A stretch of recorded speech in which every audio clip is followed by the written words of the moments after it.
going, guys? 1 2 1 2. Just checking out everything's working. Got mic in there. Yeah, microphone volume is at full. We have all the cameras up and running. Yep.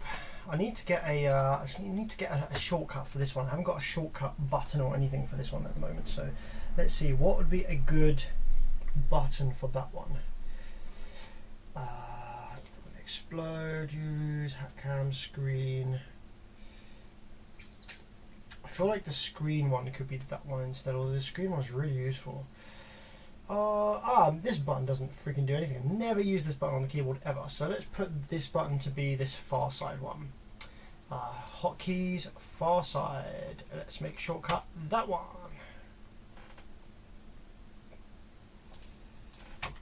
Okay. Good stuff. Anonymous Repair, how's it going? Matthew for McNeeva, how's it going? How's the sound of your Tannoy bookshelves? Actually really nice, man. I'll pick these up for heckin' cheap. They were £25 the pair on the Facebook Marketplace. Now this is a very small room and I have them very near field and they're not quite equal heights. The tweeters are kind of equal height. But I get a beautiful image actually. I get a very focused image in the middle. And they don't throw out sound particularly wide. I've got a lot of reflections going on. They're in the corner and stuff. But yeah, they sound great for how much I got them for. Anyway. You should use Alt F4. I could do that. I'll be like, bye bye. Hi from Vegas. How's it going, man? Good evening. Alright, so just while we pick up the stream a little bit, because I know that there's lots of people that are kind of following the progress on the Rockford. I'm just going to finish off this Tarrant's HD 3000 that I just got on the bench here that I was looking at today. So I'm just going to quickly, I've actually soldered the parts in. I just need to turn it on and see if it works. So yeah, tonight we're going to be looking at the Rockford Fosgate, the 4-channel Class D, which we have been looking at over the last sort of couple of weeks now, on and off, because of parts I've been waiting for parts to arrive and stuff like that. And I'm hoping that we're going to make some good progress on that this evening on the drive circuit faults. You running any sub in the workshop? Yes, I'm actually running a Digital Designs 1506, the tiny little absolute beast from little 6.5 from DD. It's a little 6.5-inch ESP woofer. I got that in a ported box. The box is a bit too big and the port is a bit too small, so it's a bit chuffy and it reaches mechanical limit a bit too soon. But it's yeah, it sounds amazing to be fair. I've just got it on a small bit of power for the workshop. It does the trick in here. Gets the job done. But there's definitely more that I could extract from that woofer if I wanted to. Okay, let's just see whether this Tarrant's 3K is going to come to life or not before I start on the Rockford.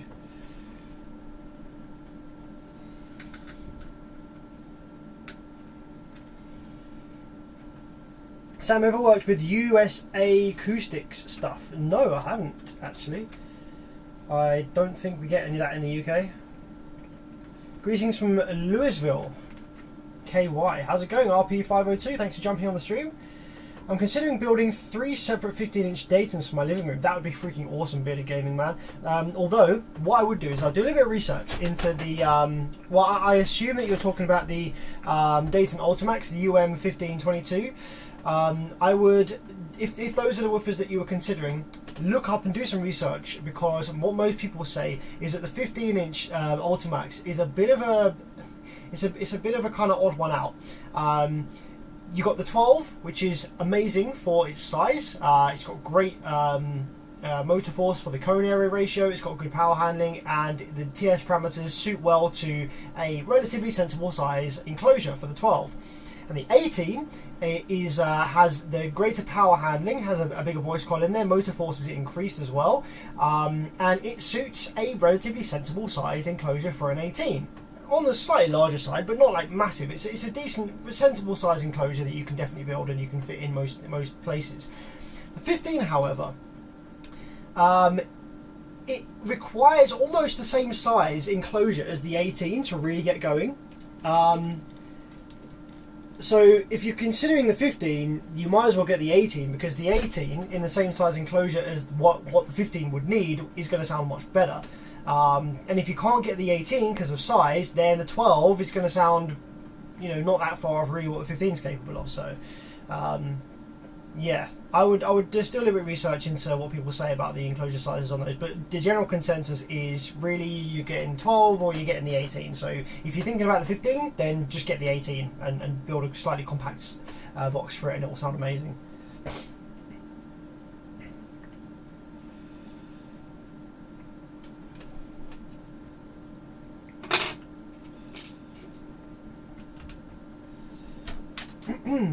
Okay, let's give this some remote. So this is a little, just quickly before we start on the Rockford, before the stream picks up a little bit, I'm just going to take a quick look at this HD 3000. But the only thing I could see wrong with this one is it had shorted output MOSFETs just on one half of the bridge, so I should be able to go ahead and just power this up. Now that the output MOSFETs are changed, well, I'm going to pray that there's no drive circuit issues, because it's just nice and easy when there's not. Got a couple of new FETs in there. These take interesting output FETs. They are FDP 075N15A, so they are 75 amp, 150 volt N-channel MOSFETs. And the new ones I put just there. So let's have a look what we got. So high side there, low side there. Okay, that looks equal on both halves of the bridge so far. Zoom in a little further. So we should get low side switching here when this amplifier comes to life eventually. Yep. Ta-da, there we go. Oh, nice. No drive circuit faults. That has come to life and is switching on both sides of the bridge. Cool. So that's nice and easy. Very, very simple repair on that one. I'm just going to go ahead and put that back in the heatsink. I might do that a little bit later, and we'll get the Rockford out right away. No delays. Let's crack out the Rockford.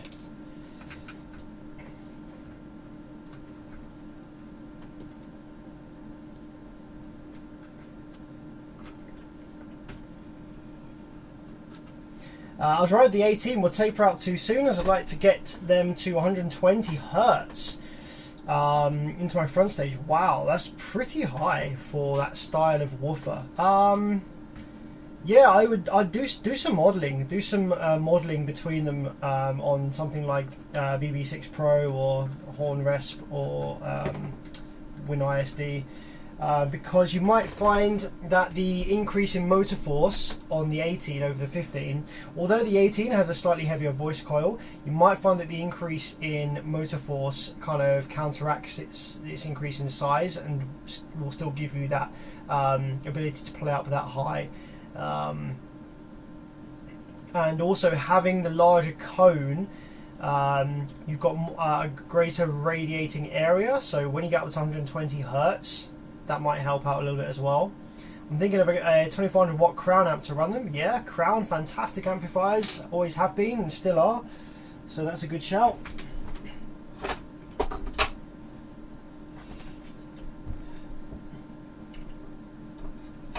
Obviously, the more power you can have on tap for those woofers, the better they're going to sound. Having dynamic headroom, dynamic power available, you know, headroom is worth a lot. So, okay, let's put these Taramps bits in a bag so I don't lose them.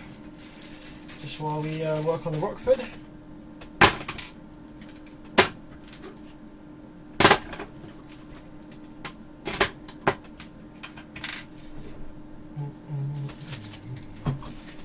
Is the Rockford a customer repair? Diagnosis time must be worth more than it surely.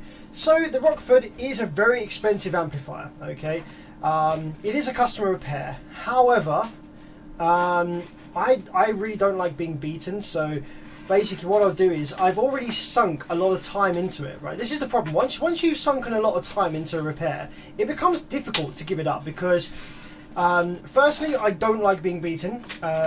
For the first part anyway, so I know that this amp, so okay, there's a few things here. If the amplifier was incredibly badly damaged with like none of the channels working, power supply wasn't running, it had like broken traces, it had water damage to the vias, it had like a whole bunch of shit, like there was so much wrong with it, and I was really struggling to get any sort of reliable operation out of it, then I might consider giving up. However, this amplifier has 3 out of 4 channels operational, and the fourth channel that is not currently yet operational is operational when it's being told to operate. So the only thing missing from this amplifier being able to work is just the enable signal being reliably sent from the drive circuit. It's a tiny stupid little thing that's not present, and it's going to be a tiny stupid little thing that fixes it, and it's taking a long time to find, purely just because of the fact that Rockford won't give us schematics for these newer circuits, and also just the nature of this circuit. It's a very bespoke circuit. It's not a generic board that we've prepared many times before, so we're kind of having to learn the circuit you know, right here, right now, as we're doing it. So that's why it's taking a long time. So I don't want to give this up because the amplifier almost works. It would be really silly and a shame to give up on this, even, you know, just because the amplifier is like so close to working. Secondly, it makes good content for the YouTube channel. Like, you know, yes, this is definitely taking more of my time than it might be worth in terms of the amplifier's worth. Even though it's an expensive amplifier, it is worth a decent amount of money when it's functional, this amplifier. But yes, like, you know, I'm not charging this by the hour anymore, that's for sure.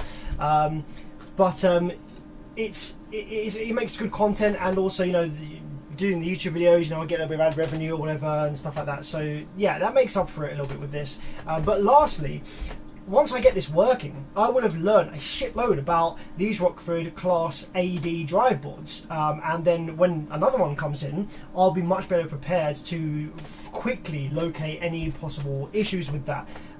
So yeah, I'm using this experience to gain knowledge and experience with this circuit that is not a generic board. It's not the sort of thing you see every day, that you can't get a schematic for, and you know, hopefully it makes good content. And I just want to see it working. You know, I'm passionate about repair. I don't want to have it thrown away or just kind of used for parts or anything like that. It almost works. All 4 channels are operational when they're told to be operational, and just the only issue is one channel just doesn't get told to start.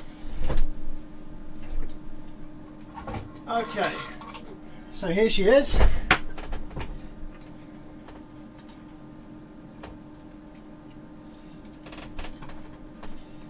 So, if you were following the stream last night, we got to the point where we started using some cables here to get parts of this circuit connected to the main board, so that we could, this one of the boards here works fine, the other one is the problem board. So I've marked a little X on which the problem board is. It's this bottom one down here. This is the board that has the problem that we're trying to diagnose, trying to find what the faulty component is on there. So basically what we're doing here is we are running some patch cables, patch leads, up to the main board on the important traces, the important vias, the important holes. Things like plus minus VCC, enable, clock cycle, injection, stuff like that. So I'm just kind of like starting to reconnect both these boards to the main board in a way that will get them powered up and get them sending the correct signals down the part of the circuit that seems to be the issue, that, you know, we're missing those signals on, so we can start trying to figure out what the differences are between these two boards, and therefore hone in on whatever the issue is with the problem one. So last night we connected up plus minus VCC, yellow and red here, and ground. Now there were a couple more that wanted to connect up that I now don't remember, so let's get some power wires in this board and let's remind ourselves which pins we wanted to connect up next. I think there was 2 left. I think there was one that was doing like I think a 9 volts DC, and there was another one that was doing sort of 2 or 3 volts DC. So they might be sort of logic signals, or they might be supply voltages of some kind. So let's get those up in the board next, shall we?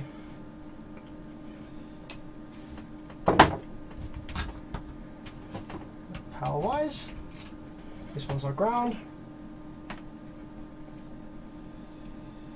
So while I'm doing this, because this is quite a sort of complex thing, I might not be looking at the live chat too much in between. You know, I'll just while I'm sort of working on this, I'm just going to be doing what I'm doing, talking you through what I'm doing as I'm doing it, and every sort of so often I'll take a little break for 5 minutes, go through some of the live chat. But yeah, I might not be able to respond to absolutely everything you're saying on a stream like this, where, you know, it's quite in depth what we're looking at. So just bear that in mind. if you have a really important question or something that you really want answered or something that you think is really important, tag me first. So you can see in the live chat when someone tags me, like Matthew's done there, he's tagged Bev is first, it shows up in orange. So that will bring it to my attention. If you want, if you've got something that you think you've noticed on the board that you think, oh Sam, hey, check this out, or if you've got a question that you really want me to answer, then highlight it in orange by tagging me so that I see it a little easier. Matthew says, any opinion on using Dayton speaker drivers to make custom basic entry-level audiophile speakers? Yeah, Dayton are a very respectable manufacturer of loudspeaker drivers. They make a whole range of stuff. Some of them are fantastic, some of them are just okay. So it really depends on what your application is and what you expect out of whatever it is you're building. So, alright, so now we've got our power wires in there. Let's go ahead and turn this board on and remind ourselves what it is that what else we want to connect up here. So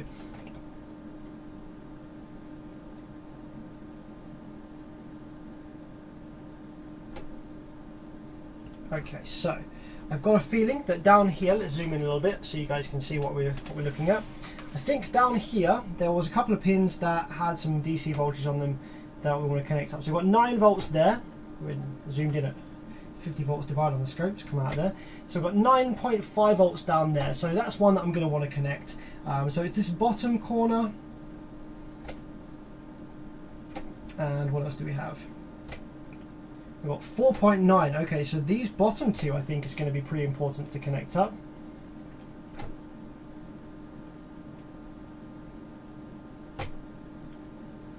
Any that are like 0 volts at the moment, I'm not really too bothered or interested about connecting up. I just want to get like supply voltages hooked up. Okay, so it's the bottom far left and the one just above it. Yeah, they're the only two that are really important to connect up right now, I think.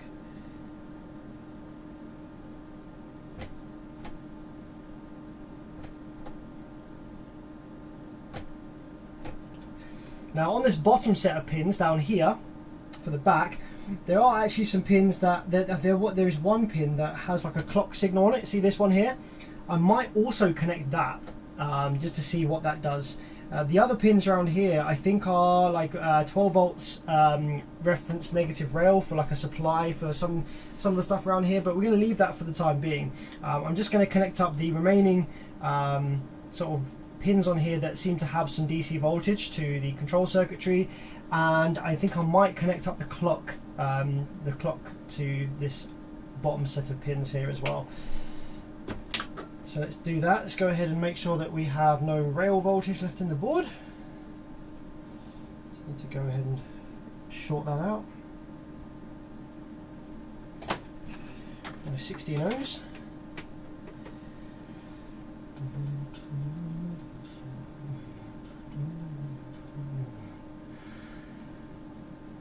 So I have a 16 ohm load resistor that I just used to short out the rail caps on this board once it's empty like that. Cool. Right, so let's get some of these wires and start hooking them up. Let's go for, I want some nice long wires, nice long leads. There's a short white one there, green one's a decent size. Make its way, yep.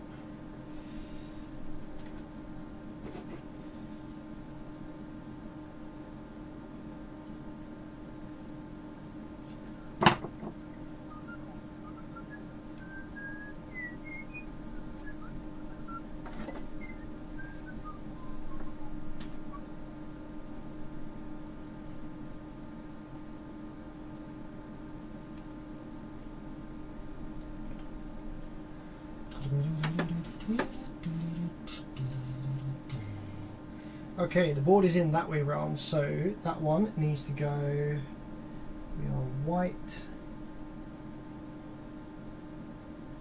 there, so this one needs to go on this bottom pin down here. Got a little bit of solder on the pin already, which is cool. I'll just load it up with a bit of flux. Evening Rick, how's it going, man? Thanks for jumping on the stream. Pleasure as always. So connect up this green one to this pin.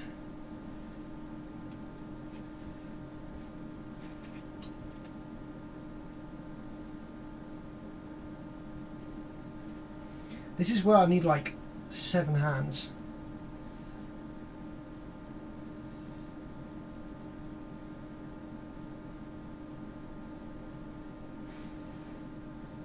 Okay, cool. That's that one connected up. I'll do the same on the other one. Let's go with the green one up here.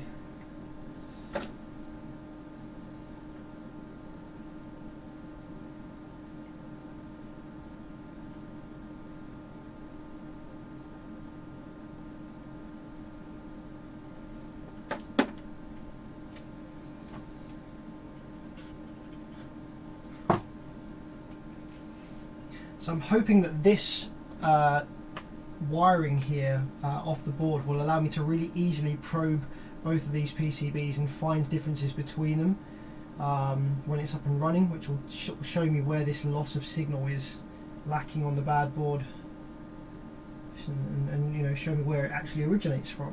Where does that signal actually originate from? Because we don't have a schematic for this exact board, which is an absolute pain in the arse. We've got one for a very similar board, but not this exact one, and the similarities end at the point where I need to look next between these two, you know, these two boards, and the schematic that I've got is for a different one.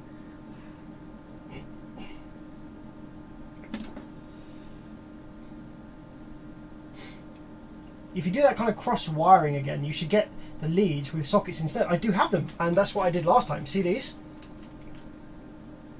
Yeah, I have these sockets, but the problem is that the actual legs on these driver cards are so short that there aren't any sockets that they go into and stay in reliably.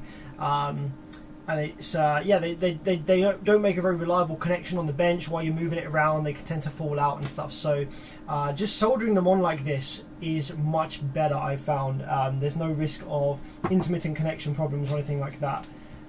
Because yeah, we did use headers last time, and I think there was some weird intermittent connection problems that we were encountering. Did you finish the JL Audio 450/4? No, I haven't actually looked at that one again. That's just a basic power supply repair, I think. If we get this one working nice and quickly this evening, though, if by some miracle we find the problem really quick, then I'll have a look at the JL Audio. Because the reason I didn't carry on with the JL Audio was because it was a really easy fix. There was, you know, nothing really too challenging or interesting about that repair. It was just a power supply section repair, we think. So it could have a dead output section as well, though. But I thought that one was going to be kind of boring, and I thought we would just jump on with the Rockford because the Rockford's really interesting.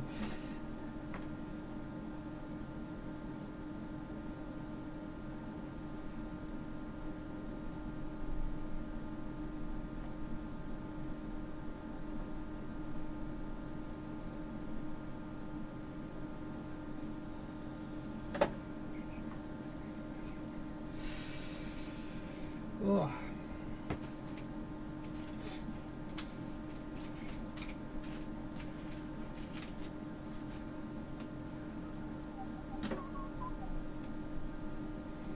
Bevis, I've got a IRS 2092 which produces low side output, but I'm not getting any high side output. The amp switches in to protect every millisecond. Is the chip dead? Kapit, do you have MOSFETs fitted or not? That's a big question.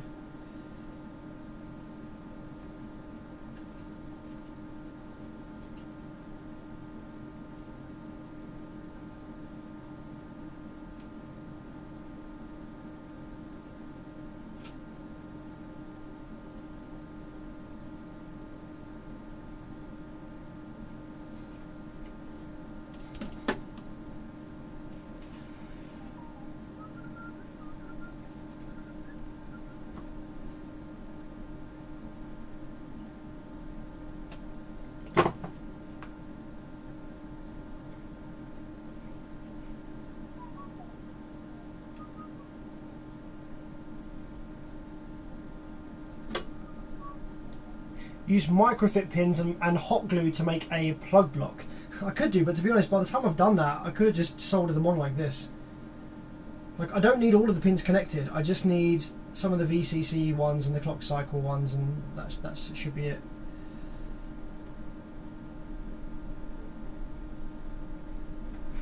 Also, I freaking hate hot glue. MOSFETs removed. So with the MOSFETs removed, you will never get high side drive waves on the 2092. So actually, you don't usually even get low side. So the fact that you've got low side is a miracle. So with a 2092, you don't usually ever get given visible PWM on the low side or high side without MOSFETs fitted. So if you've got PWM on the low side with the 2092, then it's probably fine. Go ahead and fit your MOSFETs and it will start oscillating.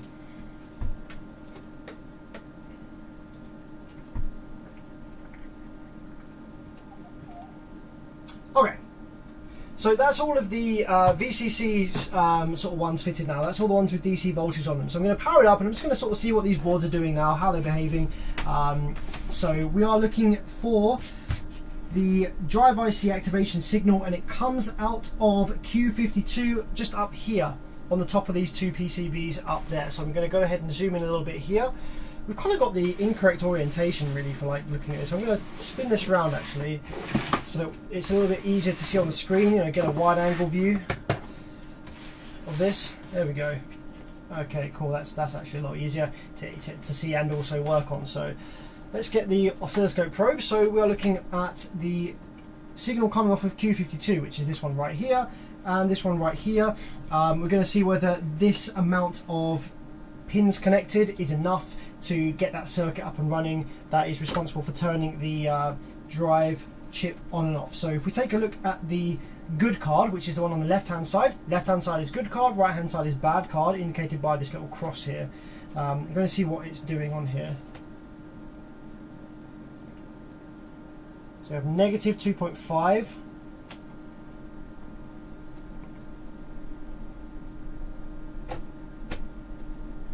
Which is actually kind of the same as what we had when we had it in the so I think we might need the clock signal injection. 2.4. That's 2.4. Yeah, it's exactly the same. So I think we're going to need to inject the clock maybe on one of these pins down here at the bottom, and we might actually even need to connect up some of the remaining pins for the low side rail and stuff like that as well, which is kind of annoying. Output is distorted with the FETs fitted. So fit the FETs and see what the switching waveform shape looks like with your oscilloscope. And then it might be distorted because of a preamp fault. So you want to check what does the audio wave look like going into the drive circuit, like when it's still in its analog form.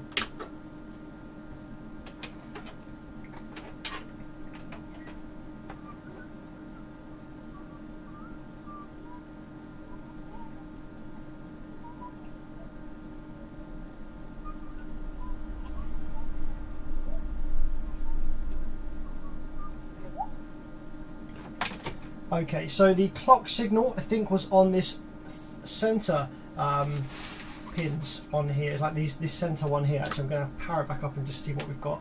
So let's go ahead and clamp our scope channel 2. We're going to clamp that onto negative rail. Okay, and then we're going to see what voltages we've got above negative rail on this bottom set of pins.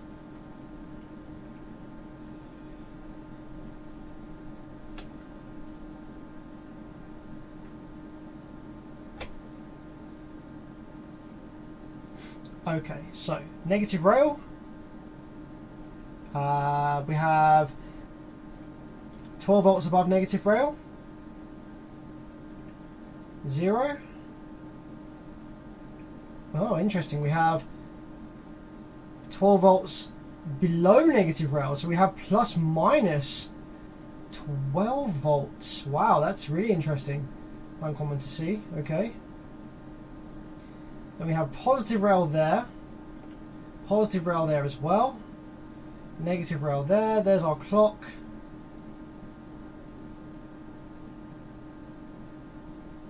.12 volts above negative rail and negative rail.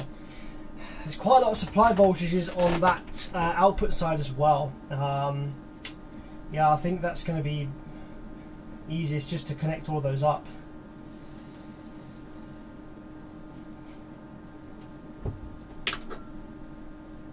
So it's going to be a little time consuming, but I think it's going to be best just to connect all those up.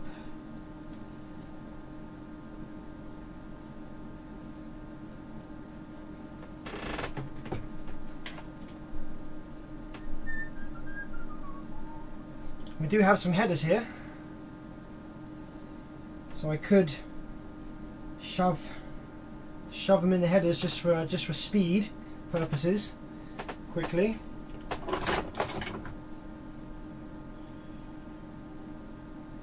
These are headers that we actually used before on this amplifier. They just always seem to fall out. That's the problem.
So yeah, I'm thinking that the best thing might be to do is actually use these headers that we used before.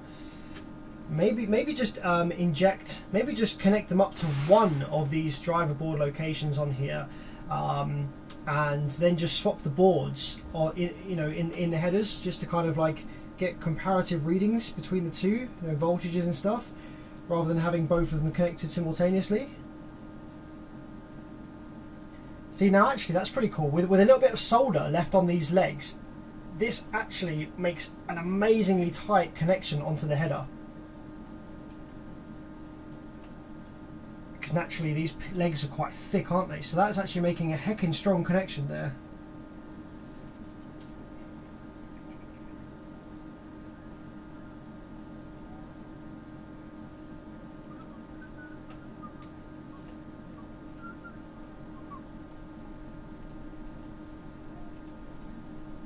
So I think what I can actually do is, that actually seems pretty solid, so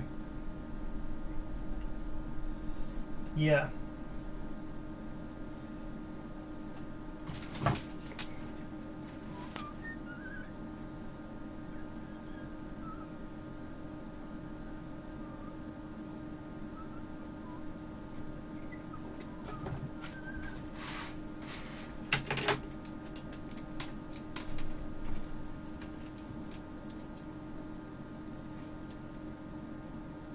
Right, so that's the same, that's the same, that's the same, that's not the same.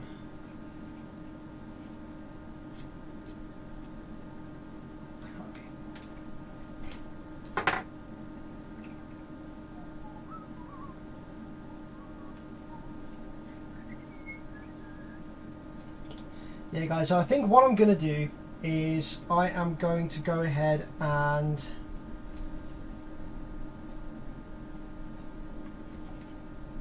forget this and run one set of headers, I think, into the board, and then just chop and change the driver card to get comparative readings between the two, which is a little bit more annoying because I wanted to have both driver cards up and running.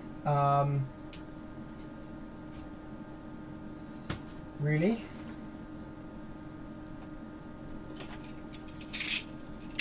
We tried mini grabbers. I'm not too sure what they are, to be honest. What's a mini grabber?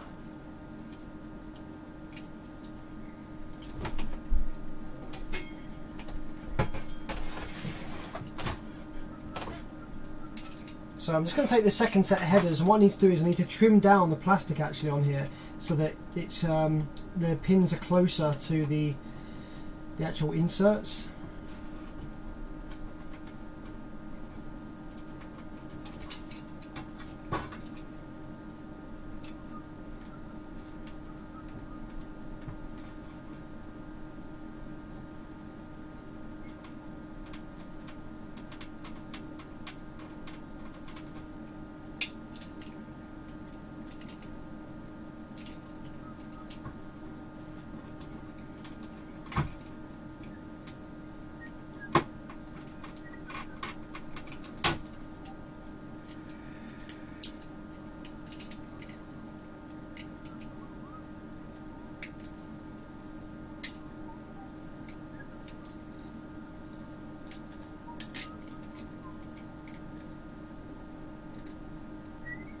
There we go, it's working great now. Just doing it like that one at a time.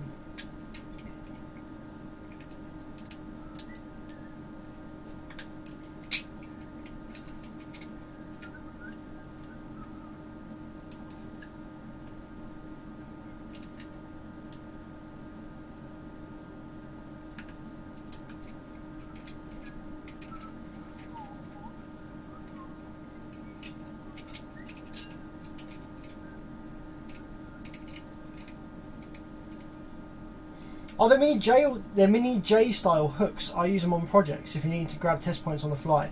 I actually have some of those. They're sort of baked into my oscilloscope probes. I have some little ones of those little J hooks on my scope probes. So yeah, I do know what you mean, and that might be useful here. But where I've got so many pins so close together, I've got a feeling that they might interfere with each other. So I'm not sure if that would work out super good for this kind of application, this kind of testing that I'm needing to do here.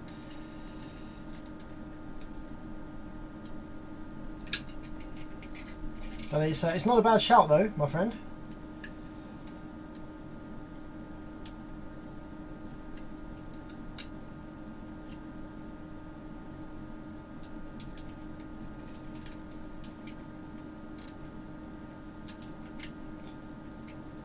So if I can just trim down the rest of this header, then I can use this one to make one fully connected, one fully headed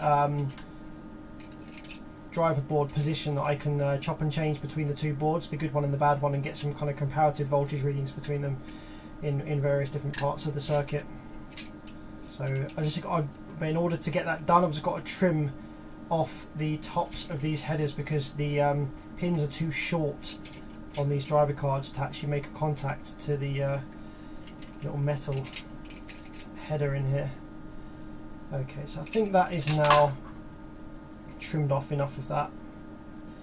Yeah, that should now make a connection to the driver card. So I need to go ahead and remove all of these cables that we've just fitted.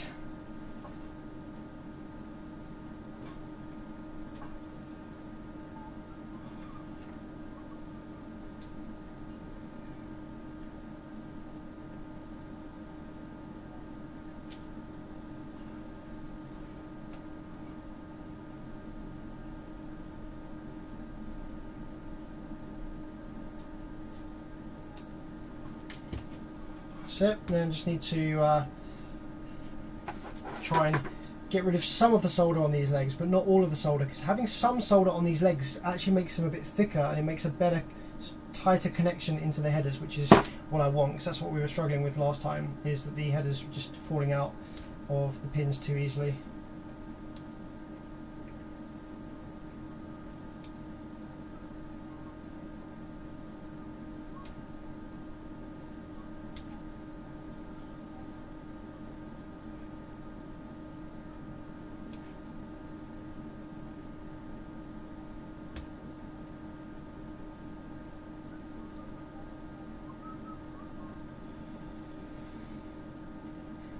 Okay, so that should now go in there like that, and this should be a pretty tight fit.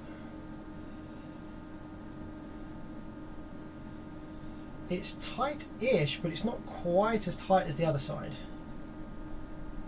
I'm thinking that might just be tight enough. I think we can work with that.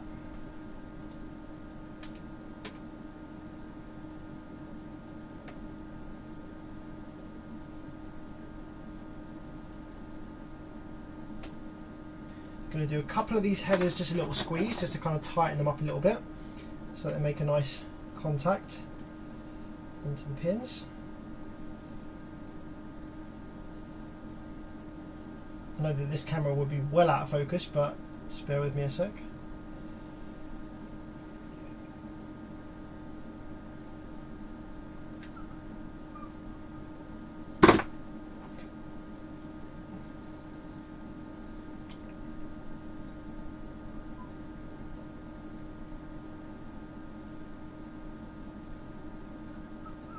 Okay, there we go. That's pretty good.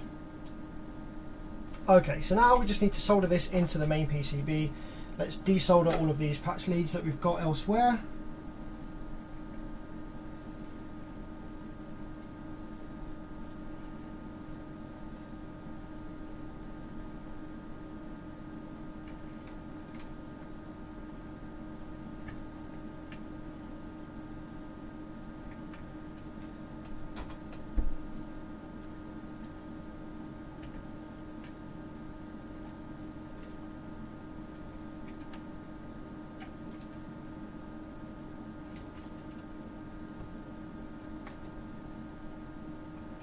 Okay, and then suck the solder from the holes so we can put our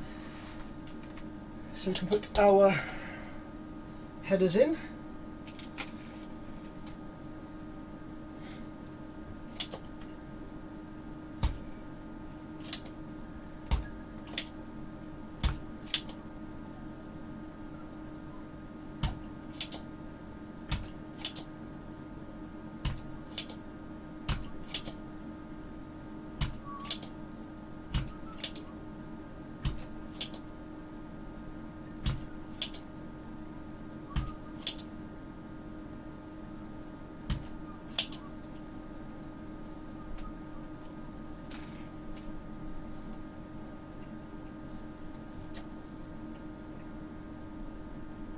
Like I say, guys, so tonight on the live stream I'm going to be kind of focusing on what I'm doing, trying to get this done nice and quickly.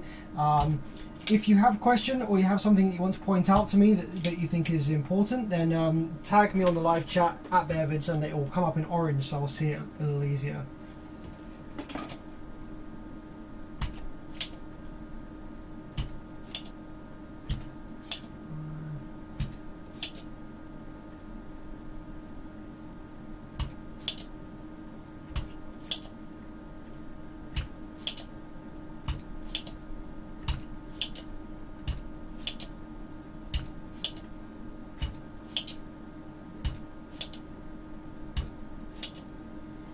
So the location that I'm going to put this headed driver card in is not the one that has the new drive IC from AliExpress, because we haven't actually tested that that works in its channel yet. So just to kind of rule out there potentially being two issues at hand, I'm going to put the header into one of the channels that I know works and oscillates with a working driver card.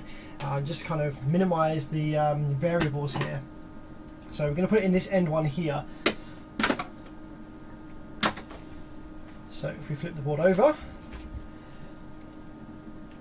we can take our driver card that's now in headers, like so. Figure out which way round it goes, that way round like so, and then push the pins through the holes. Might need to trim that off a little bit around the edge there. Got lots of tester tape around the edge of this one. Ah, fuck. Fuck. I just accidentally cut one of the fucking legs off of one of the fucking... That's so annoying. That is actually so annoying. I was just trying to trim the tester tape off of around the edge here, and I accidentally cut one of the legs of the header. It's all nicely grouped, so I've either got to just replace that single one header or just solder something fucking to it.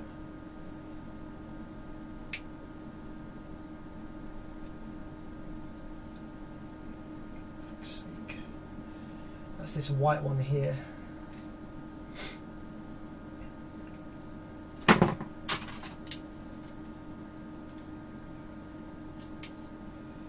let's just replace that one single header that I cut by accident.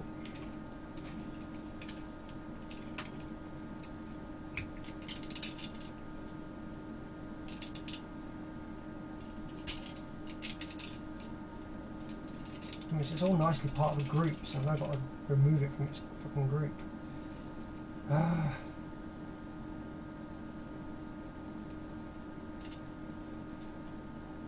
You know what, I'm going to keep it, but I'm just going to trim it into a bare wire.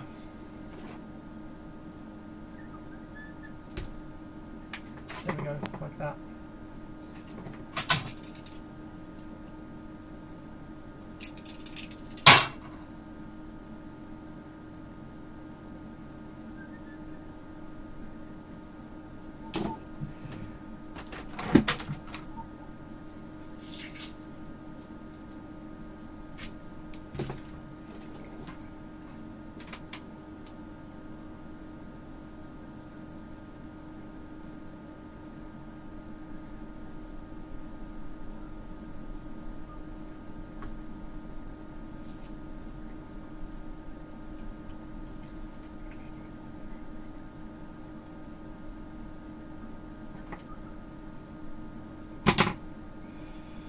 Okay, I'm going to tin this wire now that I've stripped.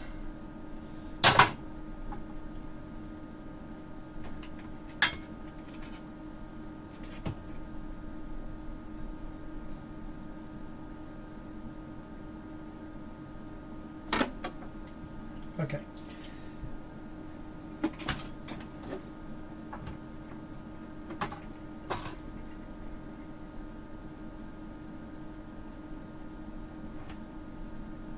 These legs have a shitload of solder on them from before, so I just need to get that off now before this will go in the board, because it's got too much solder thickness on it.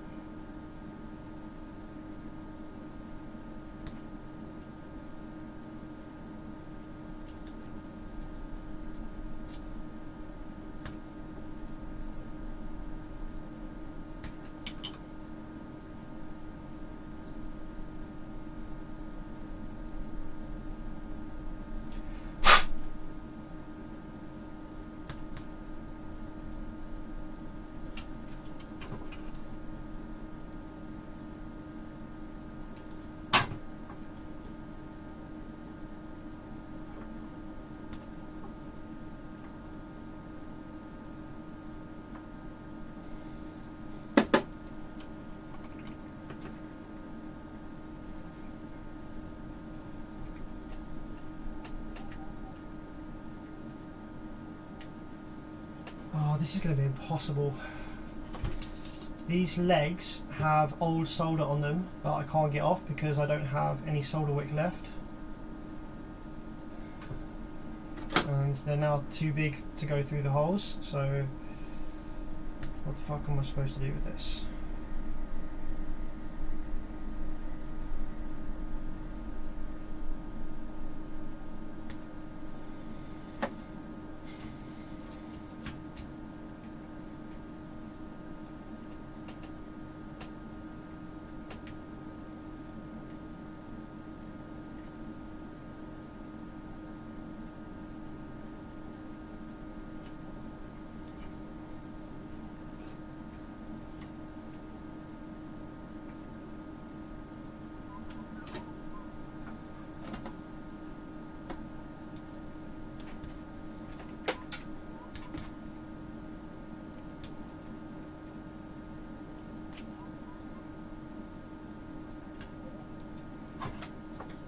The solder sucker's not going to work because there's nothing to suck. There's no like area to suck through. Solder sucker works through a hole, but it won't work on this random leg here because it's I've got, you know, there's nothing for the kind of solder to suck up, if that makes sense. It's just kind of chilling there by the leg. I need solder wick for this, which I haven't got any left of.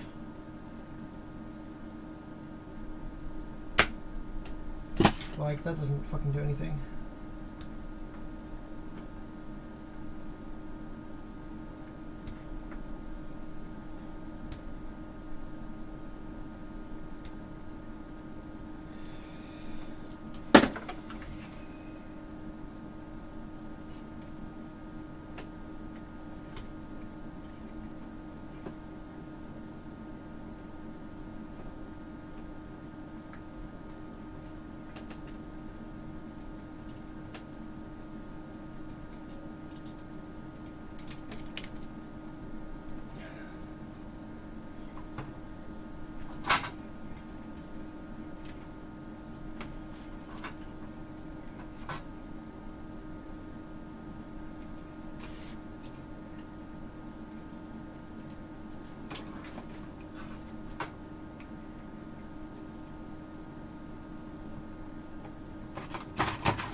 Okay, so I have actually all of those lined up now. I just need to, if I can absolutely drench that in solder, then I'll be able to push through.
Okay, there we go. So all the legs are now through enough. They're not like fully through, but they're through the hole, so that's fine.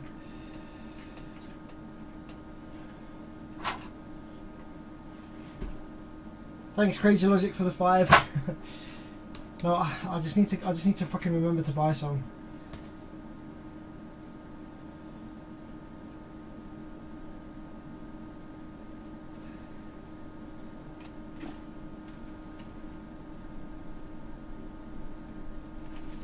Okay, cool.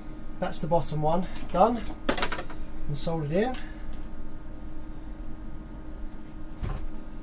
Now it's time for the top one, which the top one actually has far less solder left on the legs for some reason, which is cool.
This should be the easy bit. Just fucking getting it shit in headers.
Oh man. This shit, honestly, it just makes me want to throw up.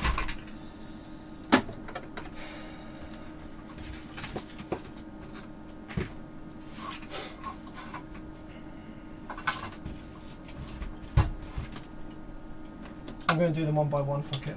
I'm so bored now of this.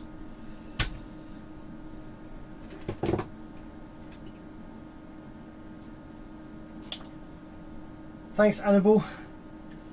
Don't worry, guys, about funding the solder wick. I just need to go ahead and buy it. There's no issues getting it.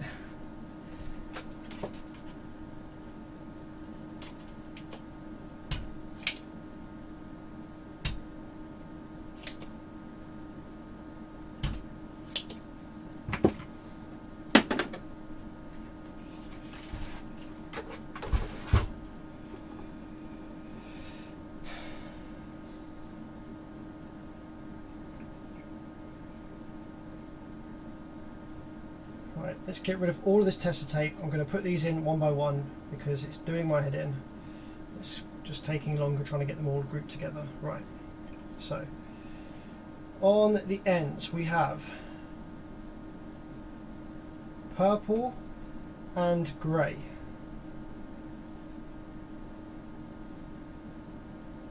Yes, is that correct?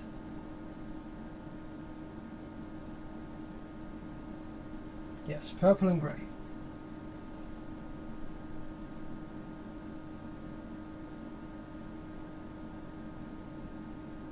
Purple at the top, grey at the bottom. I hate that you can't see what I'm doing half the fucking time either. Trying to keep this shit in the camera, it's just...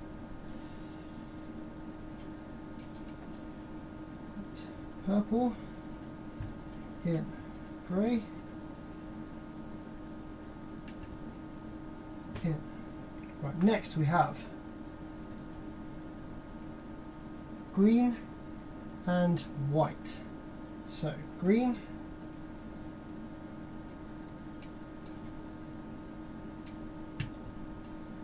and white is bare wire. So I screwed up and cut that one off.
So that's 4 in. So next then we've got, so we've done white, green, white. So next we've got blue, blue and black.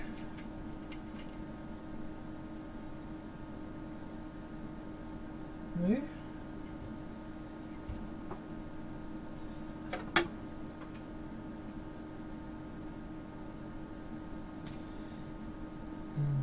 I'm going to try and squeeze black in first because black looks a little bit like it's got some solder on there.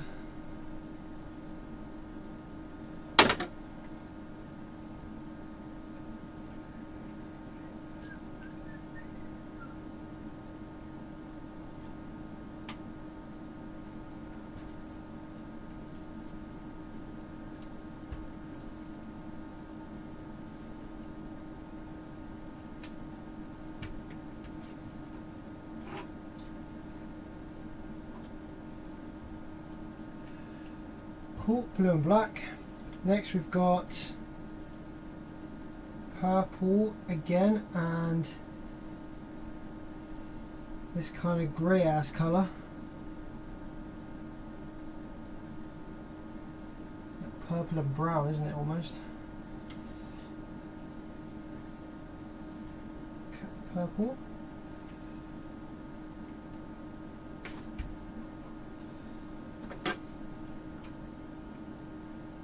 Got any old cable you can use as solder wick? Not really. It's all the wrong type of cable. Like for solder wick you need really, really thin strands. All the stuff I've got is really thick.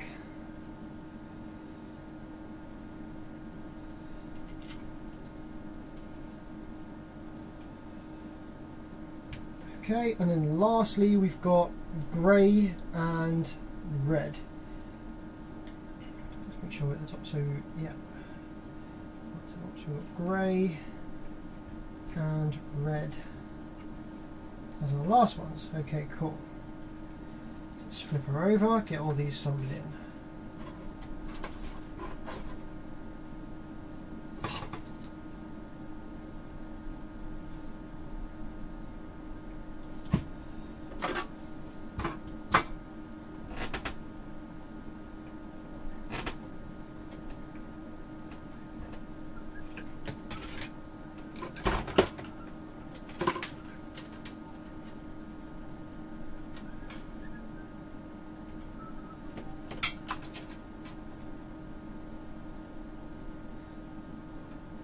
Afternoon BTR, how's it going?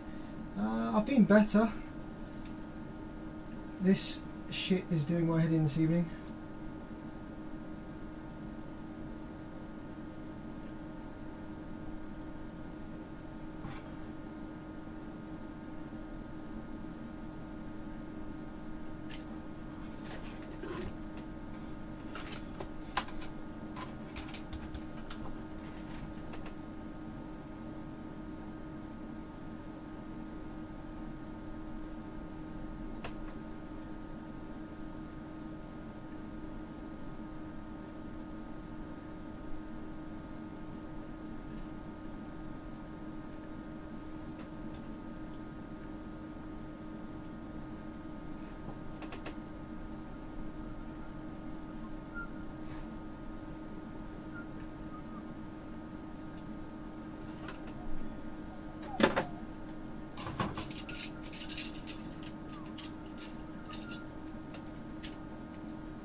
Okay, I think finally we have all of the headers in.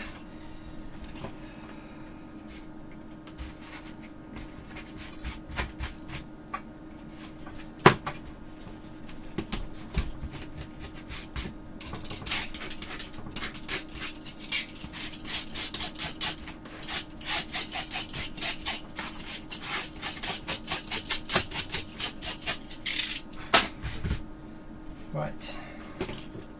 Okay. First thing we need to do is confirm the colours are all in the correct places, because the last thing we want to be doing is making these all short out and stuff. So we have, let's just confirm this with the orientation we have. We have purple and grey, yes. Green and white, yes. Blue and black, yes. And we have this grey ass, this grey ass, this purple ass colour and this grey ass colour, yep. And then we have red at the bottom and this dark grey at the top. Okay, I think we are all connected up, all in the correct places. So now we can go ahead and connect this to our header, to our driver card like this.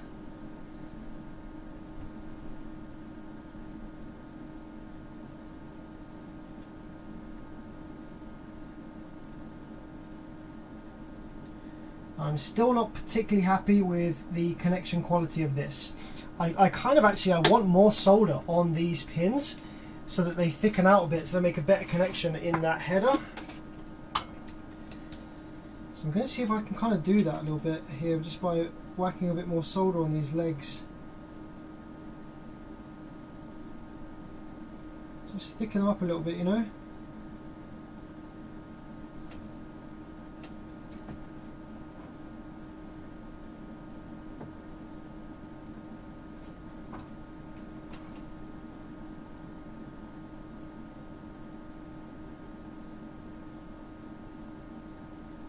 Okay, they're a little bit thicker now.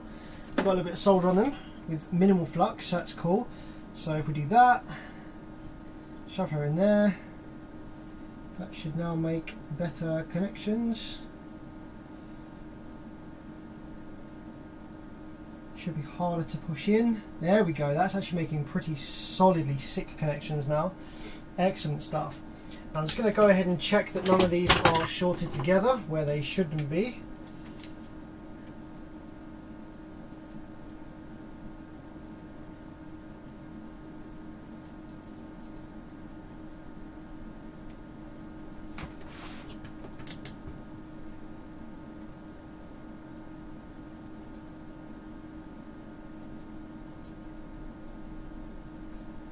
Okay, cool. So I think we're ready to roll. We have one successfully in headers. So now we've got our second driver card over here. I'm just going to go ahead and remove these patch leads from.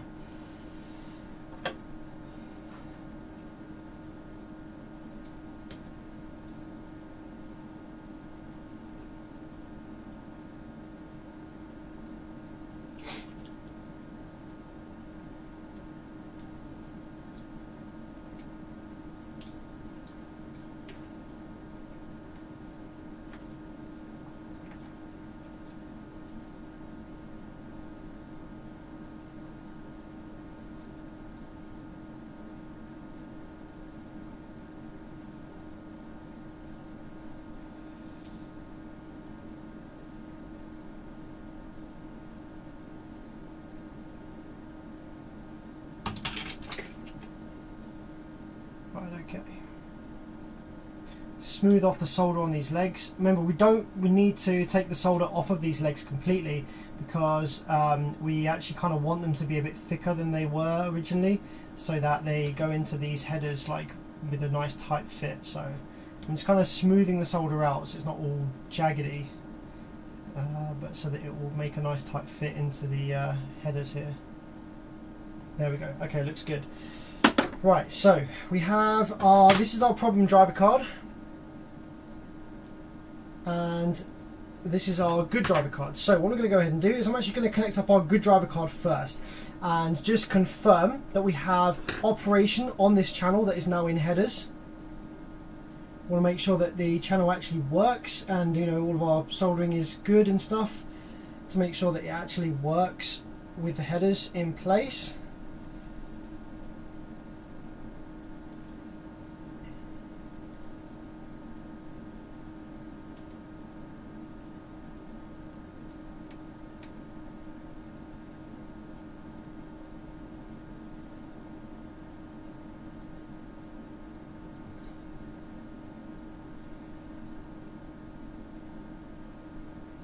Okay, so that's our good driver card. So I'm going to go ahead and quite nervously power up the board now and just see if this channel that has these headers in it now still works, and that'll be great if it does. Then we can diagnose a little further with the driver card. So let's flip like that, get that there, put that in there.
I'm not really too sure, but I'm just going to go ahead and power it up and see what happens.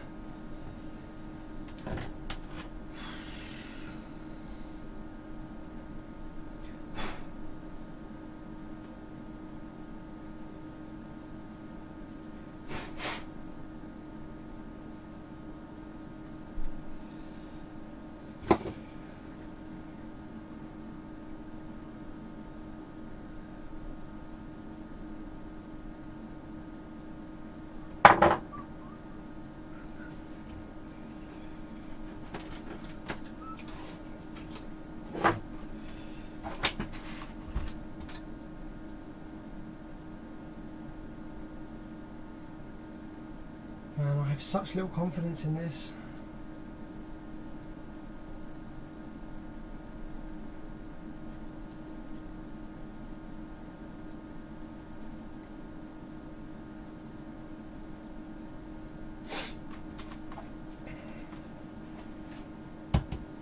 Right, okay. So, let's get some power to the board and let's touch the RCA here and see if we have switching on this channel that we've just put into headers. There's our positive rail.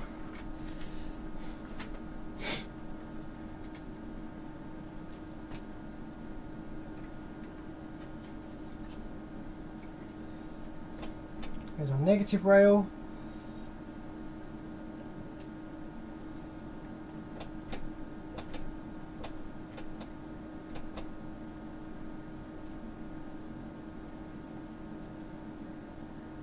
Okay, wow, we do have switching. Okay, thank fuck for that.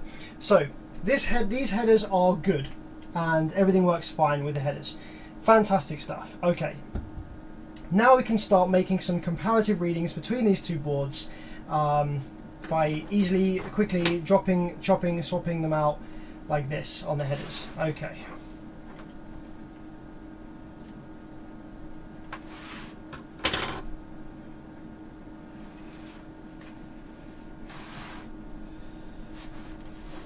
Okay then.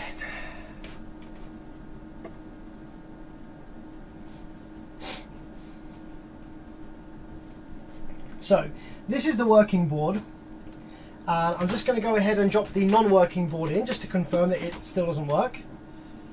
Just to make a double check. And actually I'm going to take some voltage readings first, I think, from around here. So what I'm looking for is I'm looking for parts of the circuit that change when the activation signal comes in, right? So the activation signal here is on Q, it's on the other side of the board actually. These are a bit stiff. I want to try and be able to flip this over without it trying to pull the fucking header out.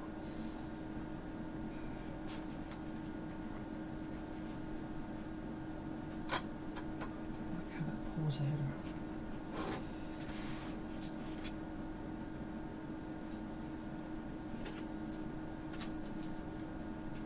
This is why I fucking hate using headers like this.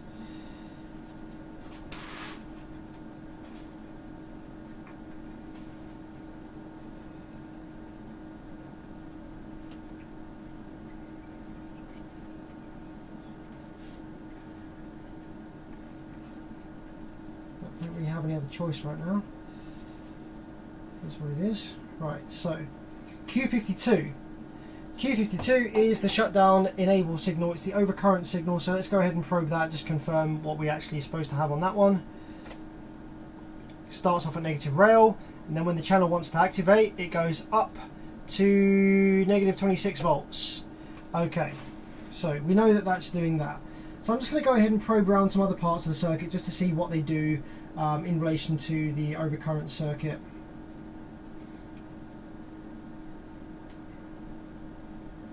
So we know that Q5 there is part of this.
R23 also has that little jump to 26 volts. Only on one side.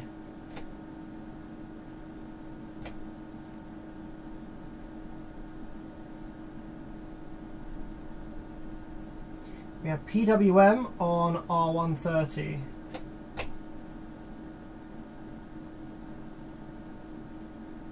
And then when it wants to activate, it goes to a square wave actually.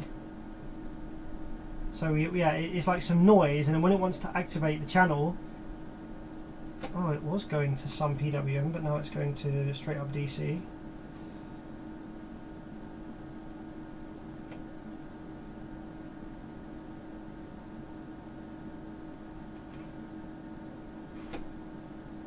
I see. It's to do with the MOSFETs, and when the MOSFET starts switching. Okay.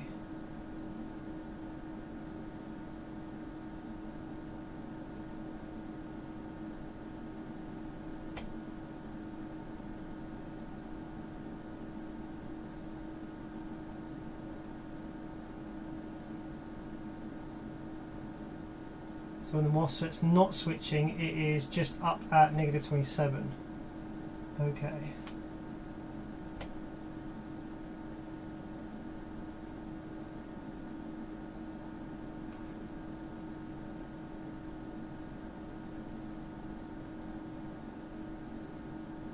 Okay, cool, that's good to know.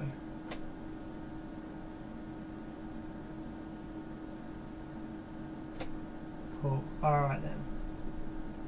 So R130 definitely has something to do with it. Now I'm going to take a look at some of the op amps around here. I want to see what they're doing as and when the amp comes into operation. Comes out of shutdown into operation mode. So PWM on that op amp.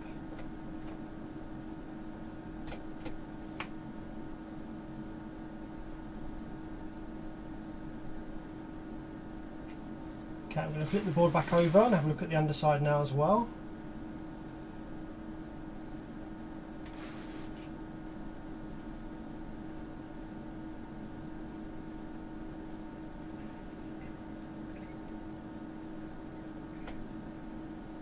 So we have 9 volts there, 11 volts. It starts off, yeah, 11, and then when the amplifier wants to activate,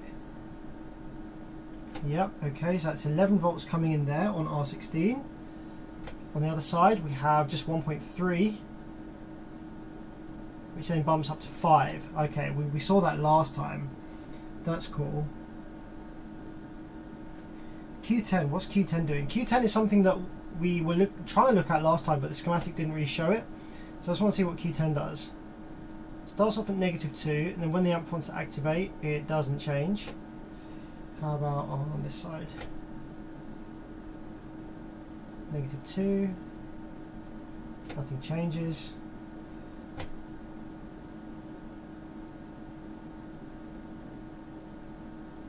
-2.7, so nothing changes around that, it's just -2.7 the whole time. Okay, so I've got some kind of values in my head. What I want to do is I'm going to just go ahead and get rid of the rail voltage inside the amp, swap the boards over, and just see whether those kind of voltages that I was seeing on this board are the same. Let's see if I can find any differences on this board here. So this is now the problem board.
Okay. So let's see what we have around here then. So clearly Q52 we know doesn't have the correct voltage on it. It's supposed to come up to negative 26, which it never does. So what do we have around here?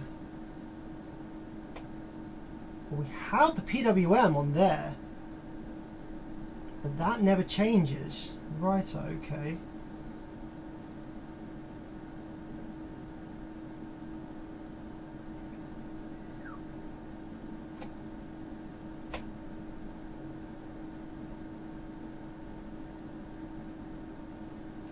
So on R23 we just have negative rail on both sides. I've got a feeling that was different on the good card, wasn't it? R23 we just have negative rail on both sides.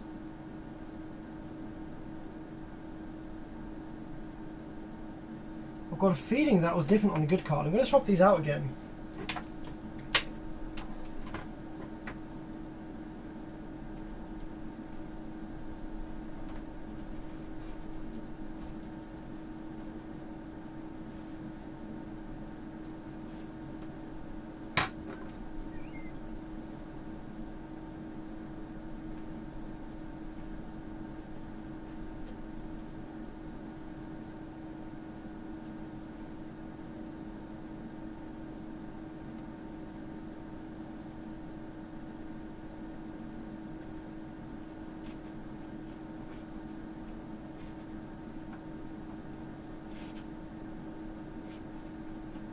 I've got a feeling we had something on R23 rather than just negative rail on both sides.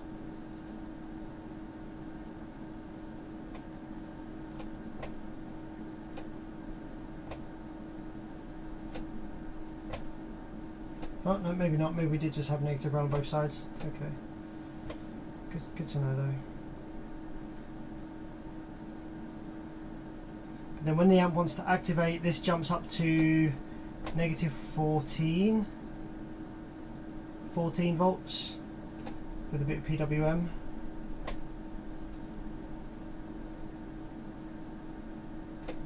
Right, okay.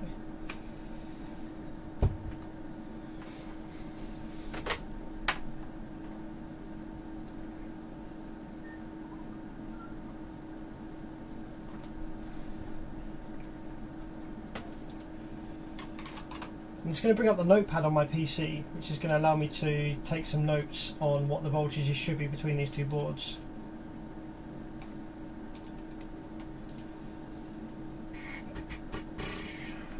Right, so let's start with D2.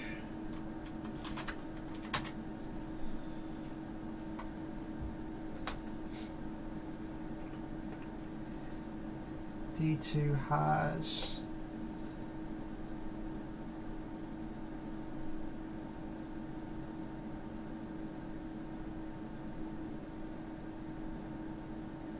nothing, nothing, and nothing. D2 has nothing. Okay. Okay.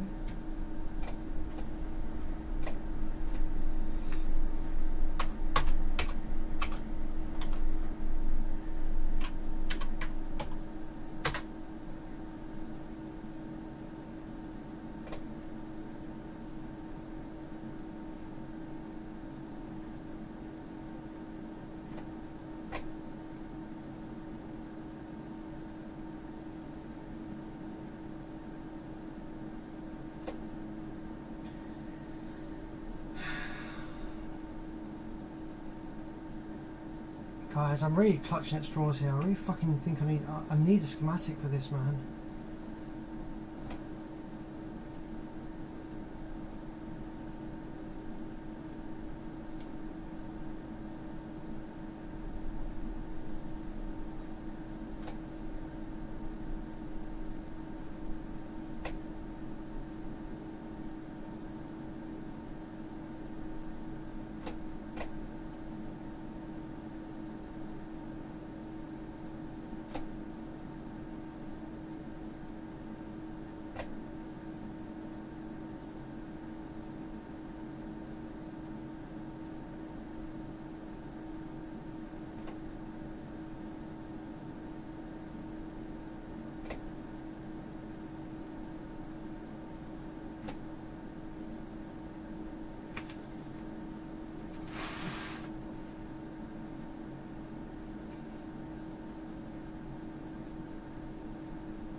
I'm going to turn my attention to the actual pins on the board here, because it's throwing the amplifier into protect mode, which it wasn't doing with the other one even before power up. So I'm going to have a look and see what pins we have that light up on this one compared to the good one that are different.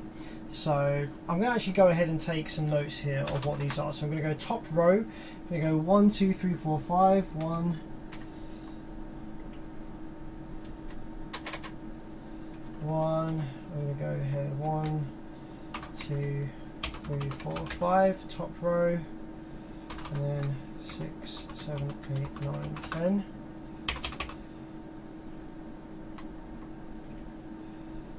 So we know that we have negative, positive. So 1 and 6 are VCC, VCC.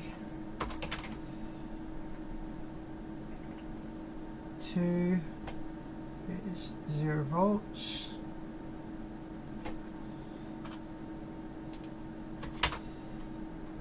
3 is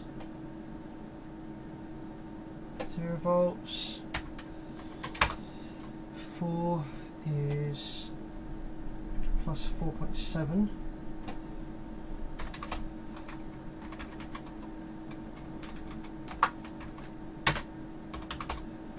5 is 0. 6 VCC. 7 is 0. 8 is 0. 9, 0, 10, plus 6.1. Okay, that's one side of these. So 1, 2, 3, 4, 5, 6, 7, 8, 9, 10. And on the other side, right side, we have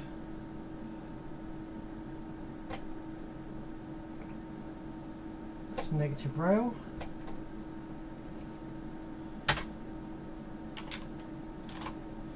Two is PWM, like some kind of PWM. Like it's a little bit warpy.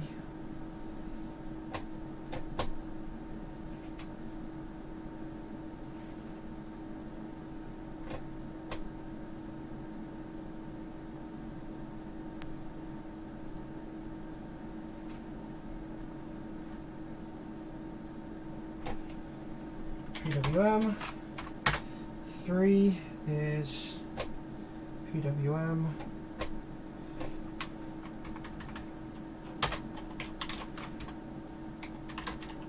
PWM around 0 volts. 4 is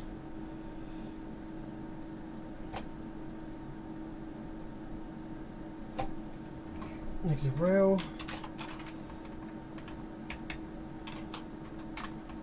5 positive rail. 6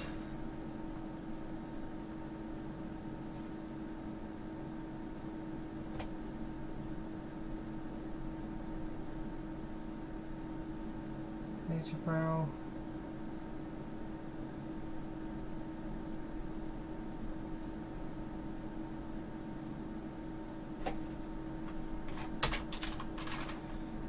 7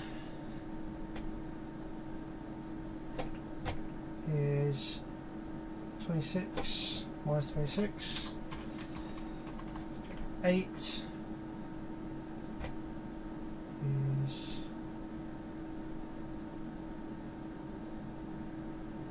0 volts. 9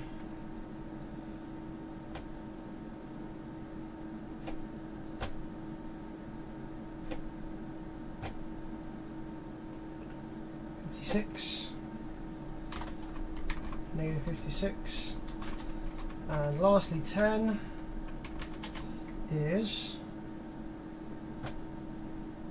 positive rail, I think. That's the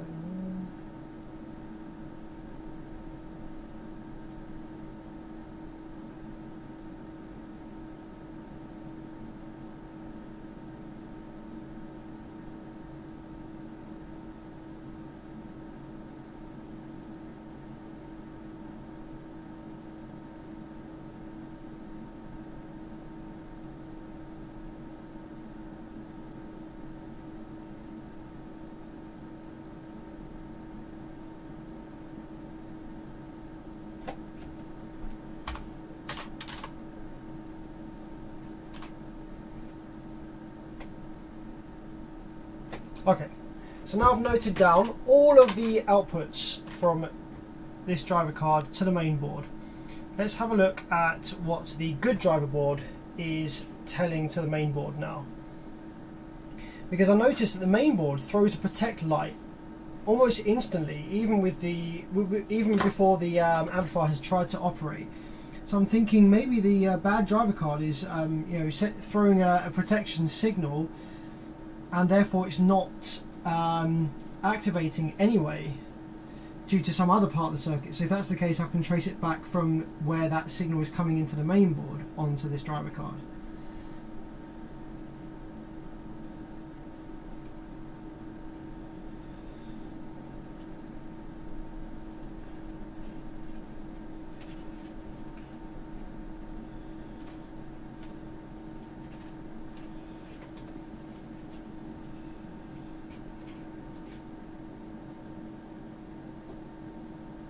So this is now the good driver card.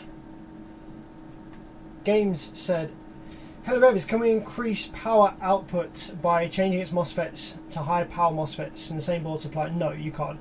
The only thing that changing the MOSFETs is going to do is potentially make the amplifier run a little bit cooler, and potentially make it a bit stable at lower impedances. So you can make the amplifier more powerful by changing the MOSFET so that it is happier at a low ohm load, but then you still have the limitations of the transformers whenever they saturate. You also have limitations of the board traces and everything, like the inductor and everything like that. So changing the MOSFETs alone doesn't really do anything at all for the amplifier, so it's kind of pointless. There are a few cases where it might be beneficial to change the MOSFETs if the amplifier is already quite beefy and overbuilt in other areas, but rarely they're not really commonly done that. Right, so let's try this. This is now with the good driver card. I want to see if we've got any differences in these notes that I've made about all the pins for all of these.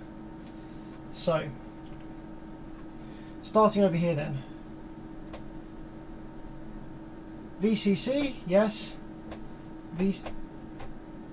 VCC, yes, VCC, yes. Then we have 0 volts, yes, 0 volts, yes, 4.7, oh sorry, 1, 2, 3, 4, 5. So we should have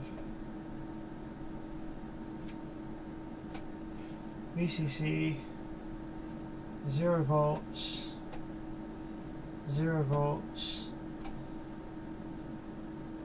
4.7, yep, 0 volts. Ah, interesting. On this card, this one gives me 9.6 volts. Hang on a minute, okay. So this card, on pin 5 here, gives me 9.6 volts when the amplifier wants to go ahead and activate. 9.7, I think that is there.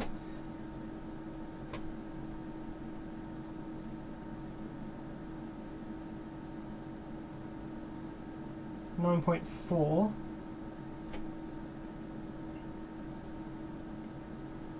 That's interesting. I haven't got that written down for the bad card. So that pops up just as the amplifier goes to want to activate. Okay, that's interesting. That's really good to know. Okay, I'm going to keep that in mind. So we should have on pin 5 here about 9.6, 9.7.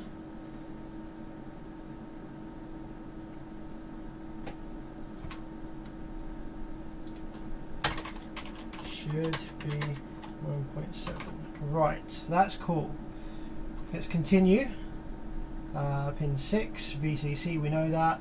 Pin 7, so all of these are going to be 0 volts all the way until pin 10, which should be about 6.1. So that's nothing, nothing, nothing. 5.2. So we actually only have 5.2 on pin 10 instead of 6.1. So there's another difference. So we've got two differences there. Got 5.2 instead of 6.1. And then on pin 5 we have 9.4, 9.5. And on here we should be 5.2 instead of 6.1. Okay, cool. That's good. I like seeing differences between these two cards. Excellent. Right, now let's turn our attention to this second set of pins then. So start at pin 1, we should have negative rail on pin 1.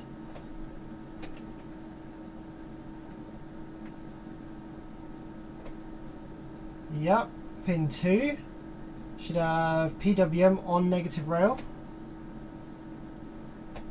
which we do. Pin 3 should have PWM oscillating around 0 volts, which we do. Pin 4 should have negative rail. Ah!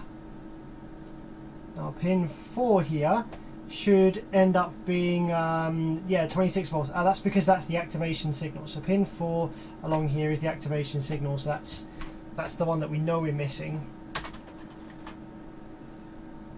Should be minus 26.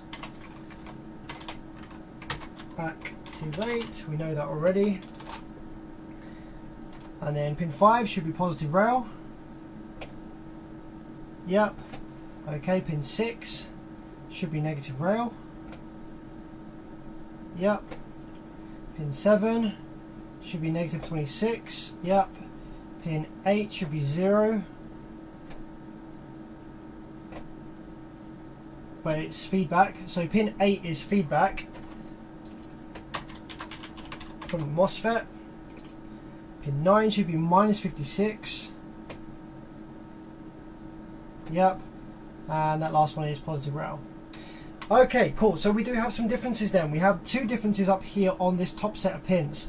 So I'm going to go ahead and short out the caps again and put the bad driver card back in place and just confirm there what we see.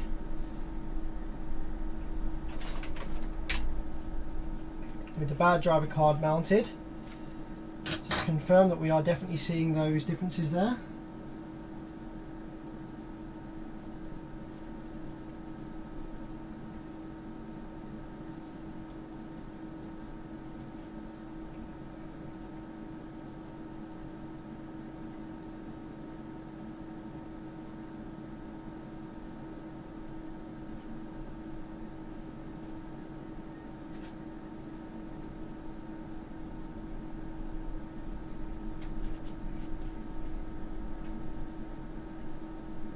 Okay, so that's a bad driver card back in. So on pin 5 we had 0 volts, we should have 9.5 to 9.7 volts,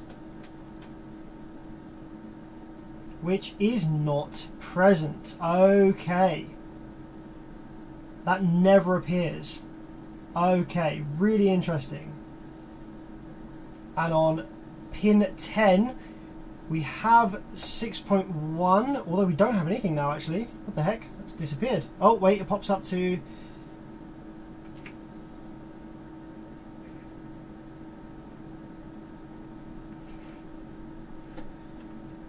It actually eventually pops up to 6.1. Only after a while though.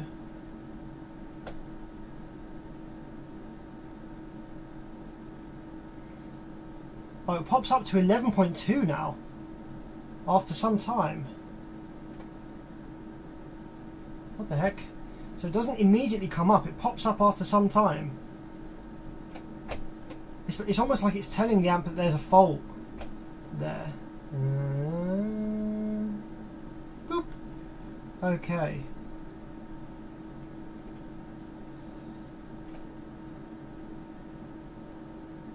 So it's actually 11.2.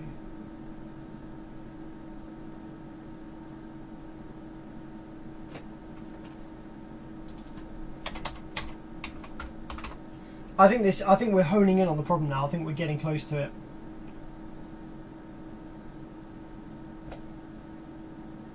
Oh wait, now I have 9.4. Now it's gone back down to 0 again. Righto. That 9.4 did appear there for a moment on pin 5. It's like changing depending on, you know, each time you power it up it changes.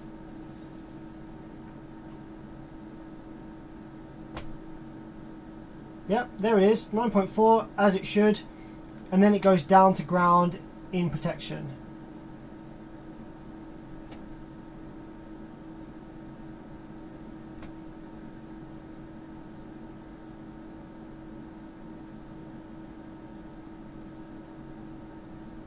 It starts off at 9.4 and then goes down to ground for protection.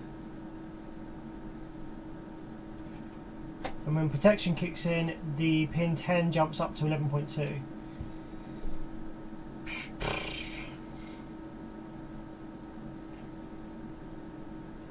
I don't think so. So my fingers aren't actually touching any of the traces. They're just kind of touching the edge of the PCB here.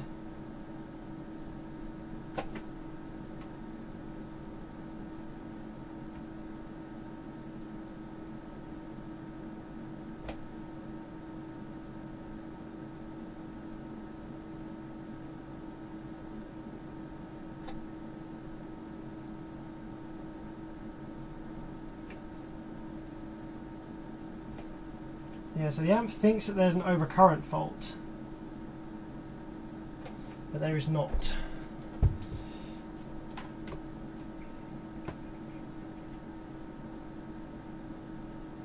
Babies, reflow all solders on all the components on the card. So I kind of did that last time. We actually even looked down the microscope on my last live stream very, very closely at all of the components here, and couldn't see anything funky going on with any of the connections. And I have resoldered like a lot of them on here anyway as it is. And the issue isn't going to be a bad solder joint, and I'll tell you why. Because this issue only sort of appeared when the amplifier failed originally, which is when the one of the output drive ICs like failed and probably spiked back some voltages to this driver card. So the problem is going to actually be a bad component of some kind that was spiked. It's not going to be a solder joint because it was working fine. The output drive IC failed and then it wasn't working fine. So it's going to be some kind of spiked component. Right, so that's the good driver card in. So I just want to compare what that's doing when we power up on these two. So this one should start off at 9.4, and then when the card activates, it stays up at 9.4. Yep. This one stays up at 11.2.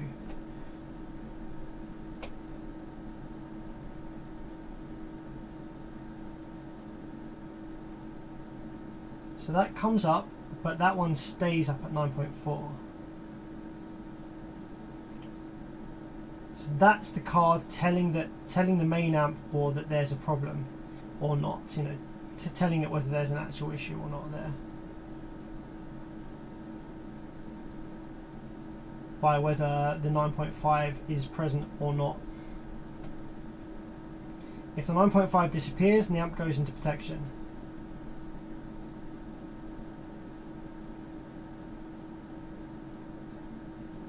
Righto.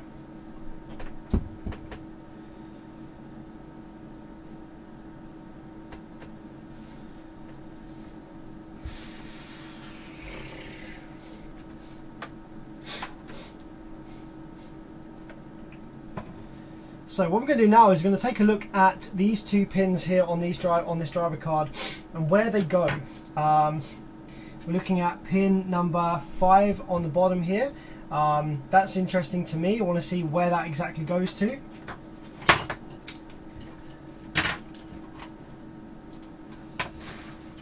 Because that's the one that is telling the main board that there's a problem.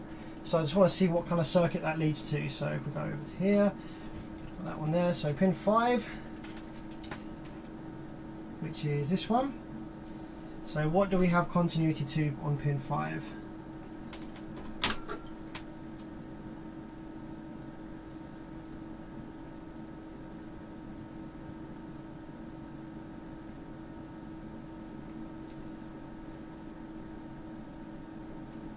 This bottom one here.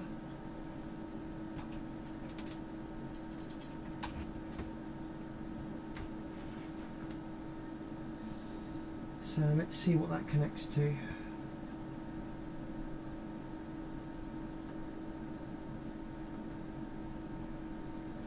Like I say, I don't have a schematic for this whatsoever, so, and the traces are incredibly hard to see on this. So we're just going to have to try and find continuity like this to somewhere.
Fucking hell, man.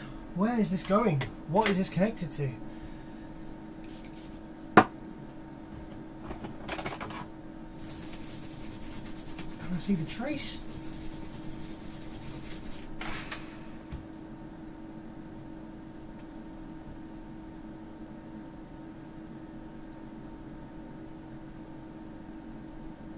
Well, I can't see the trace just because of how this is designed.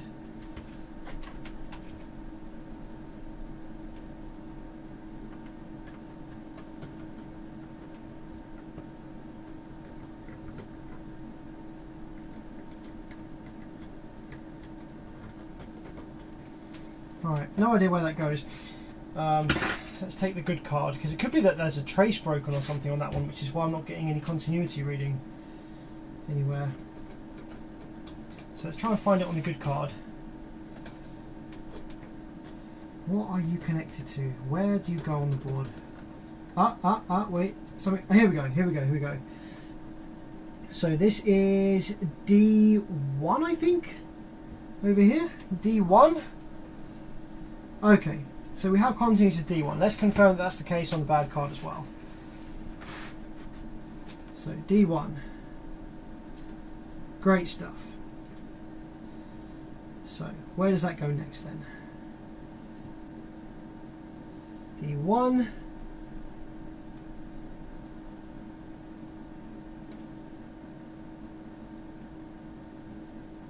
Let's check diode mode readings between these cards on D1 to make sure that this is kind of reading the same. I'm going to try and give you my multimeter cam, which keeps turning off. So apologies for that, just bear with me a sec.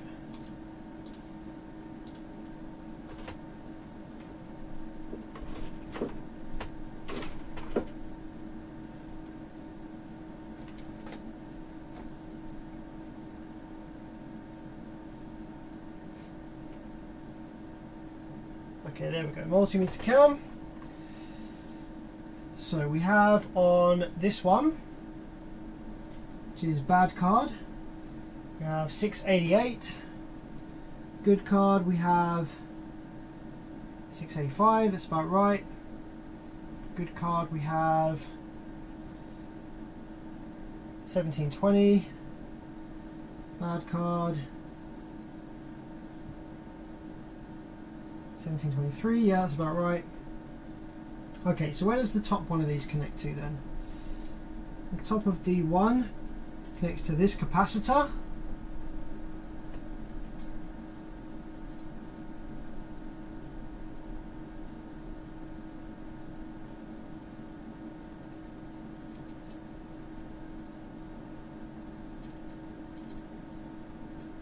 Which could possibly be ground.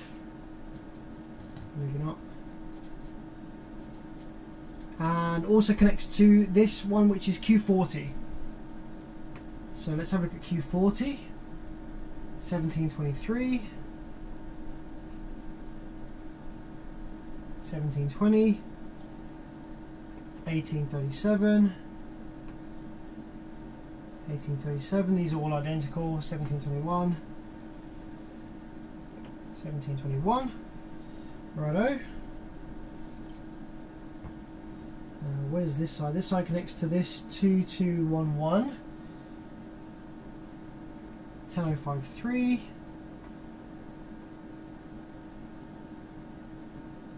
1005. 1146. 1147. Yep, that's correct. That's about right. Where does this now go? Down here. Problem is this splits off in so many fucking ways. What I'm going to do is I'm going to plug it back in to the board and see if I can. So I'm just going to sort of measure what all the different voltages around this part of the board are here, D1 and Q40 and stuff like that, and just see whether there's anything missing from the bad card here.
Okay, cool. So now we can go ahead and read some of these voltages along here. So on D1, we obviously have the voltage here coming on to 9.4.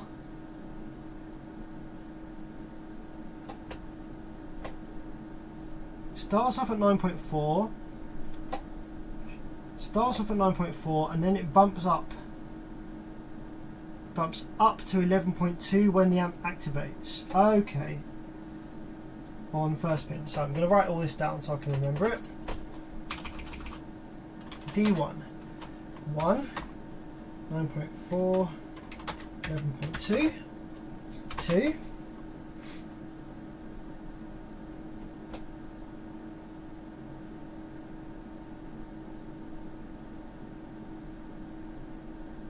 Nothing and nothing. And 3, 9.4, and 9.7. Okay.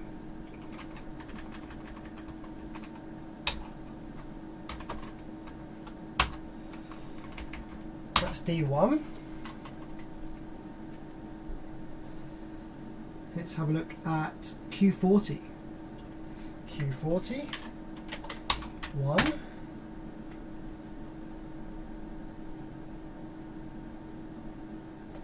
is 9.4 and then 11.2. 2 is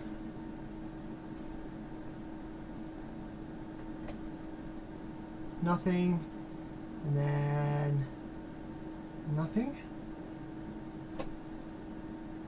3 is 1.4, and then 5.5. 1.4 and then 5.5. Okay. Let's have a look at D17 next, which is right next to there. 1 is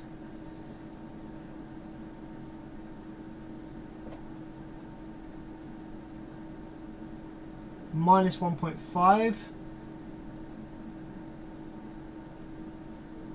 It's kind of moving around. D17 starts at 0, slowly rolls down and finishes off at negative 5-ish. So that's like a timer. Rolls down, ends up at negative 5.6. 0 volts, negative 5.6. So that, I reckon that's the on-off timer. I reckon this D17 right here is the timer for on-off. So we turn it on and it slowly kind of rolls down. Yeah, that's exactly what it is. It is. That's the delay. That's the delay timer. D17. And when it gets to a threshold here, about 3.9, it kind of then activates. Right. So that's the timer. So that's number 1. On pin number 2, we have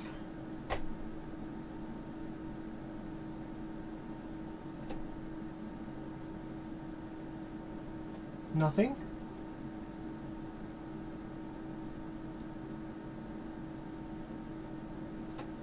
Pin number 3, we have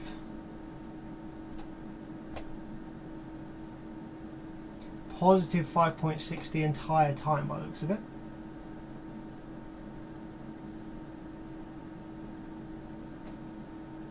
Oh no, it slowly rises up to 5.5. 0 volts to 5.5, slowly rising.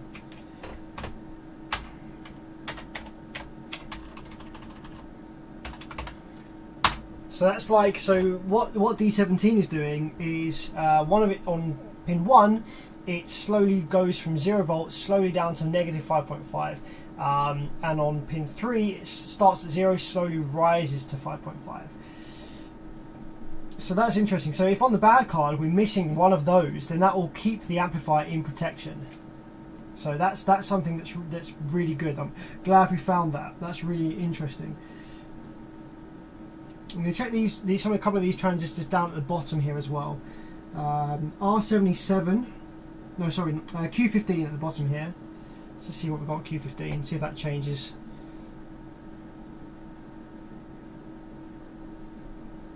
$10.8.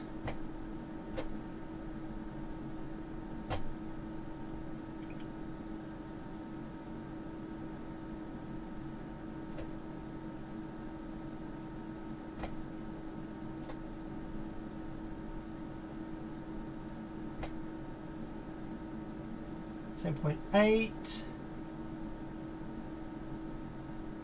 the whole time. Okay. 11.2.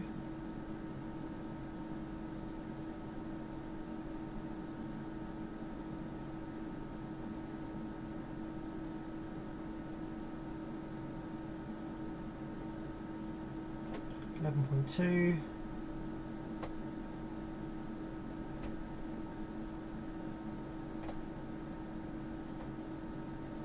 See, that has some PWM on it as well, only when the amp activates. Right, 11.7, 11.2. Okay, so these ones down here, Q15 and Q16. Q15, Q16 have like 11.7, 10.5 plus minus between them. Okay, so I think I've got enough information there written down that I can now swap on the bad drive card and compare some of these findings that we've made on the good one.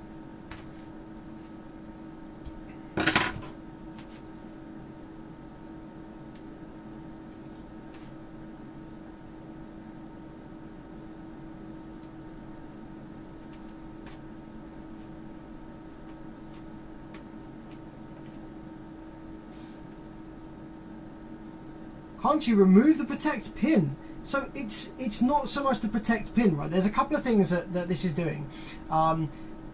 This drive card, it needs to send a signal to the output drive chip to say activate now please, which it's not doing. And it's also, that I've just found out, it's also telling the main board that, oh hey, there's a problem here. So removing this, you know, I'm not trying to trick the amplifier into coming on. I'm trying to find the fault. I could very easily disconnect some pins or like inject some voltage somewhere to force the amplifier to come on, but that's not really good because then the amplifier doesn't have any overcurrent protection on that channel. You know, that's a really cheap way out. We want to fix the amplifier, not sort of bodge it into working and losing part of the protection circuit. That's not what we're trying to do.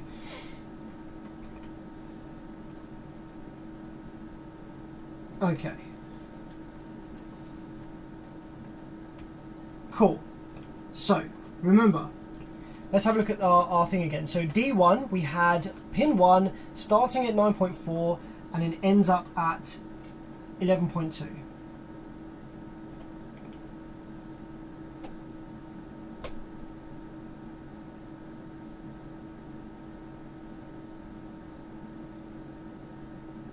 Right, so D1, there's absolutely nothing here whatsoever on this bad one. Oh wait, now we have 9.4, but it goes down to 0 because it detects it as a fault.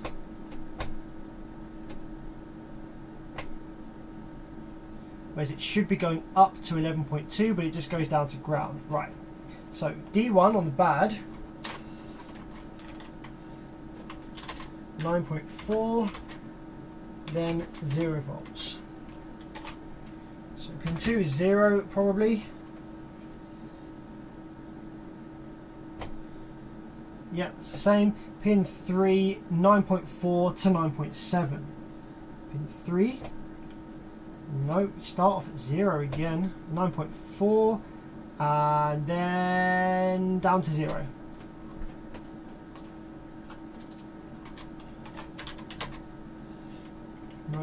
.40.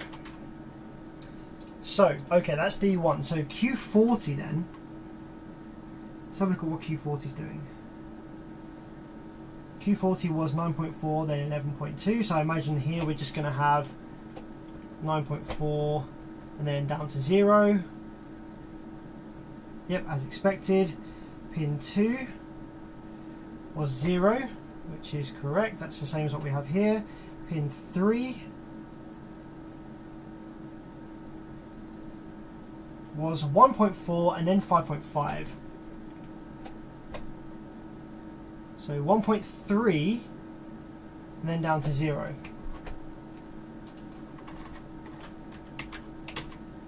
So all of this is indicative of this is the card telling the amplifier that there's a problem. So what we're now trying to look for is whereabouts on the card is it detecting this problem. So D17 now we're moving on to, which is this one over here. Now this one was the one that had, that was the kind of turn on delay that was kind of like bringing voltage up and down slowly either side of it on pins 1 and 3. So we're going to make sure that that's present on both these pins here. So pin 1, we start off at 0 and we slowly roll down to -5. -5.6, yeah. Okay. So that's fine on that side. And on the top one, that seems to be working as well. 5.5, 5.6. Okay, so that's working fine. The turn on delay is working fine. And we have 0 volts on that middle pin there. So Q15 and 16. We have 11.7 and 10.5, sort of like plus minus between them. So let's see what we have over here. 10.8,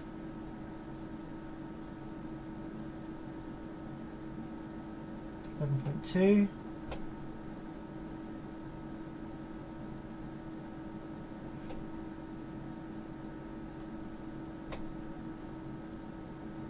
.2, 10.8. Okay.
Okay, I'm going to look at U8 now.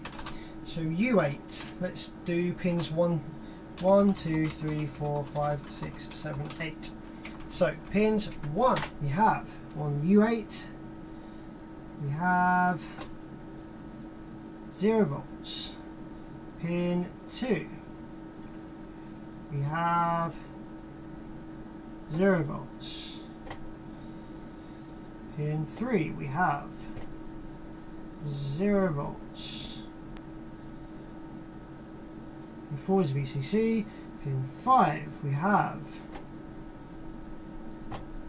0 volts. So the only ones that have any voltage on them are 6. Okay, so pin 6 has, when we first apply the remote, 1.3, and then when it's in protect we have still 1.3.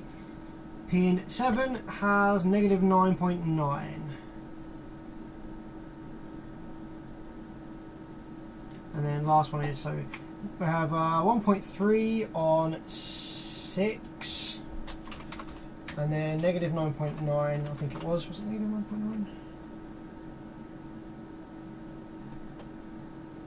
Yeah, negative 9.9 and 1.3. Right, I'm going to swap the cards over and see whether that's the same. On U8,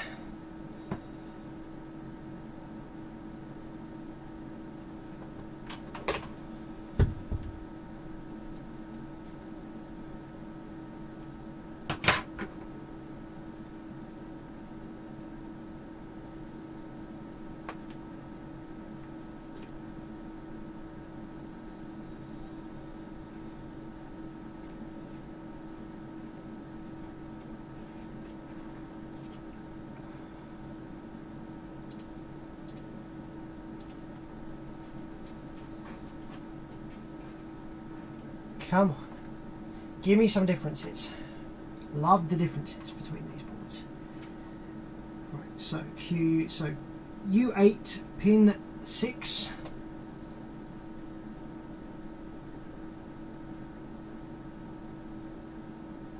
Interesting. That's not anything. That's not even 1.3 or anything like that. That's just straight up 0. Pin 7. Ah, straight up nothing as well. Righto. Okay. Now we're starting to see some actual legitimate hard evidence of differences between these cards. This bad one here has negative 9.9 on pin 7 of U8 and about 1.3 volts on pin 6 of U8. However, this functional card doesn't have anything on pins 6 or 7.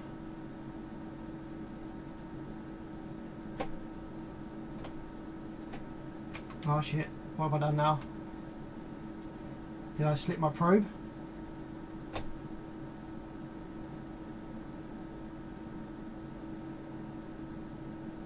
Right, that's cool, it's working still.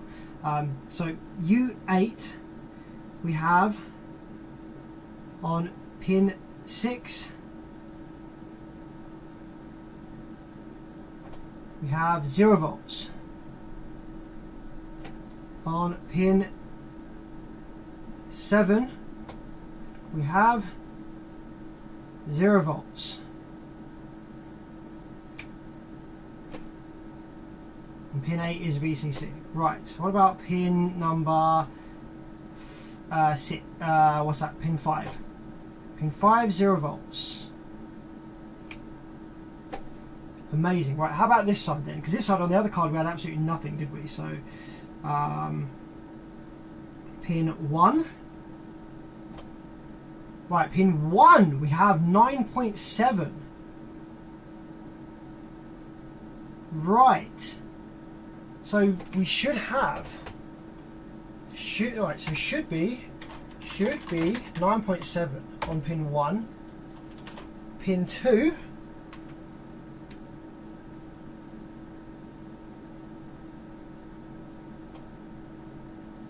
should be about 3.0 down to 2.6.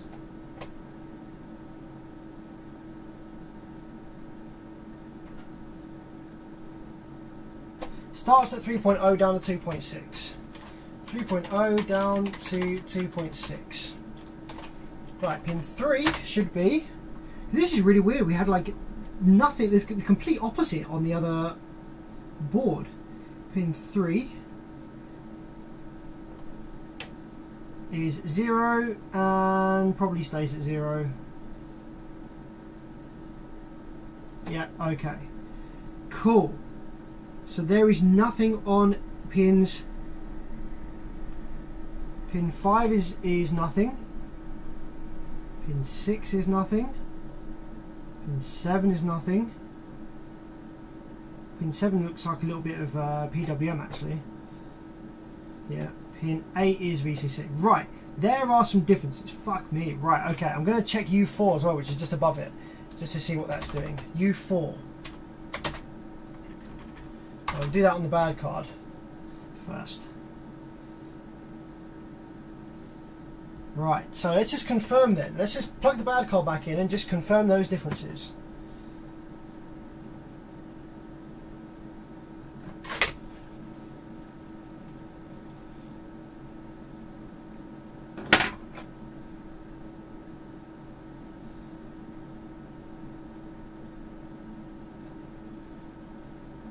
So it could be U8 that's faulty perhaps, or something that's providing, sending signals to U8.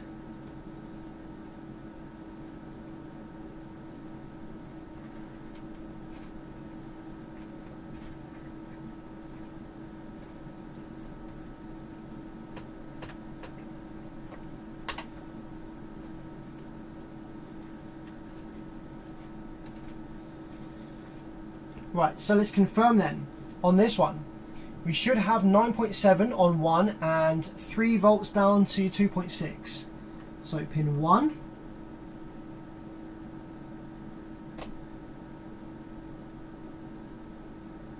We have absolutely nothing. Should be 9.7. Pin 2. Absolutely nothing. Pin 3.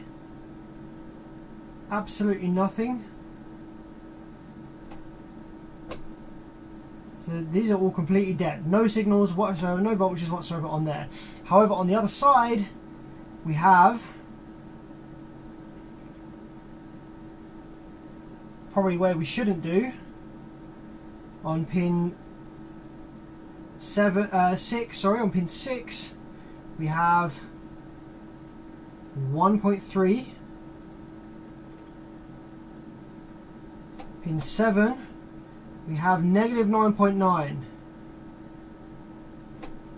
So there's some differences. So what I want to do now is I want to remove U8 from this bad driver card, and with that chip removed, I want to see what the voltages end up being on that chip without the chip doing anything.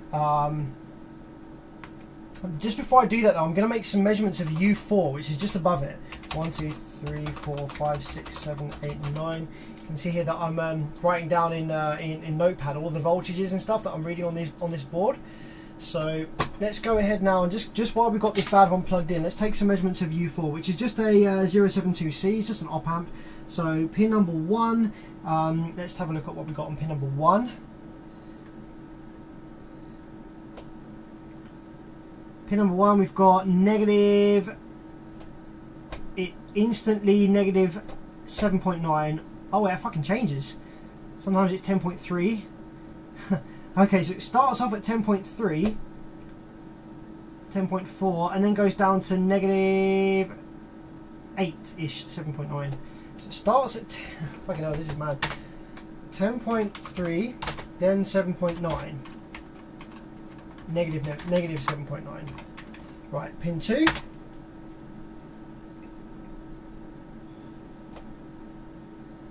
Is 1.9 up to 6 volts. It starts off at about 1.7 and then bumps up to 6.5. So 1.7, 6.5, 3.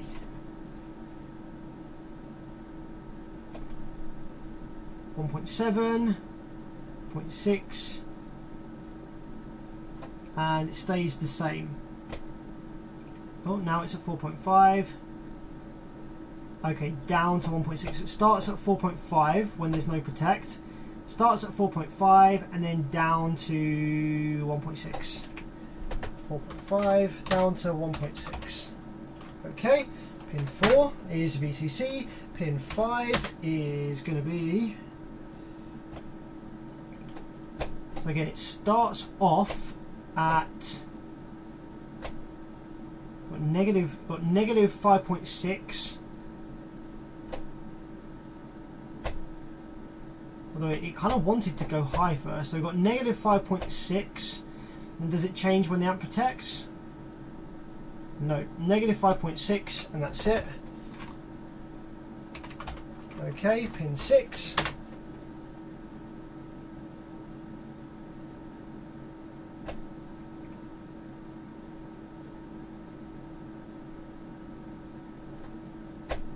So yeah, it just looks like negative 2.1 the whole time.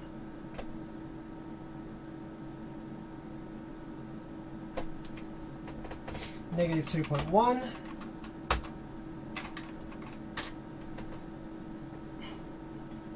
Pin 7. I'm going to zoom in a little bit on the scope actually so we can see it a little easier. Pin 7.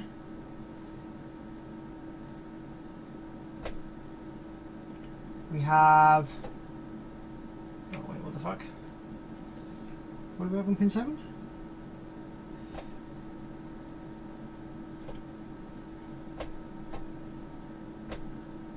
Negative 9.6. Solid. Negative 9.6. Negative 9.6. And then 8 is the VCC. Alright, so we've got some voltages there.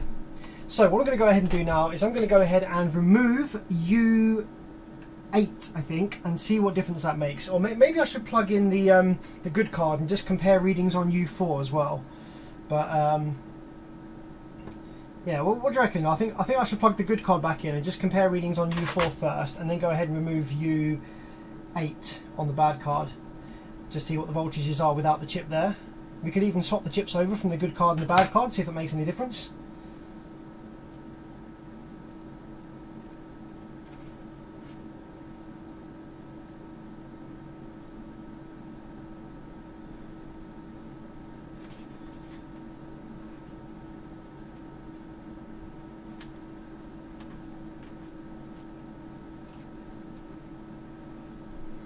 So this is the good card now.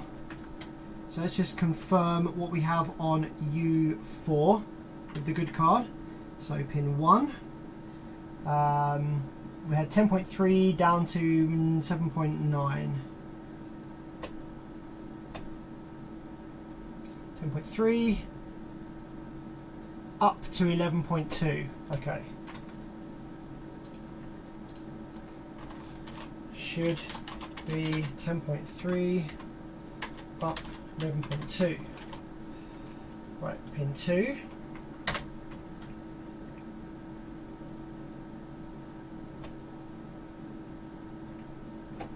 should start off at, well, pretty much 0, I think. It just kind of comes up a little bit. Basically nothing, and then nothing. Basically, it's got a couple of little bumps on it. Couple bumps. Pin 3.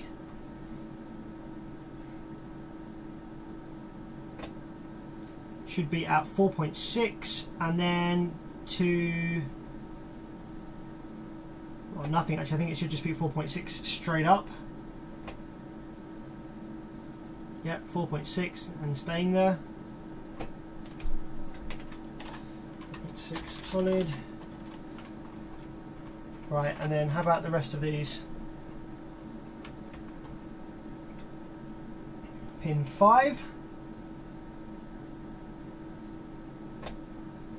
We should have basically nothing, and then amp activates nothing, so we should have nothing. Couple of bumps as it powers up, but basically nothing. Pin 6.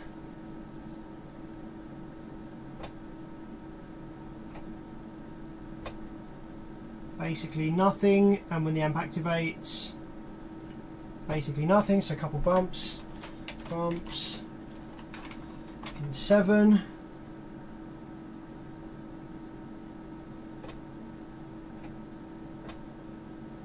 -2.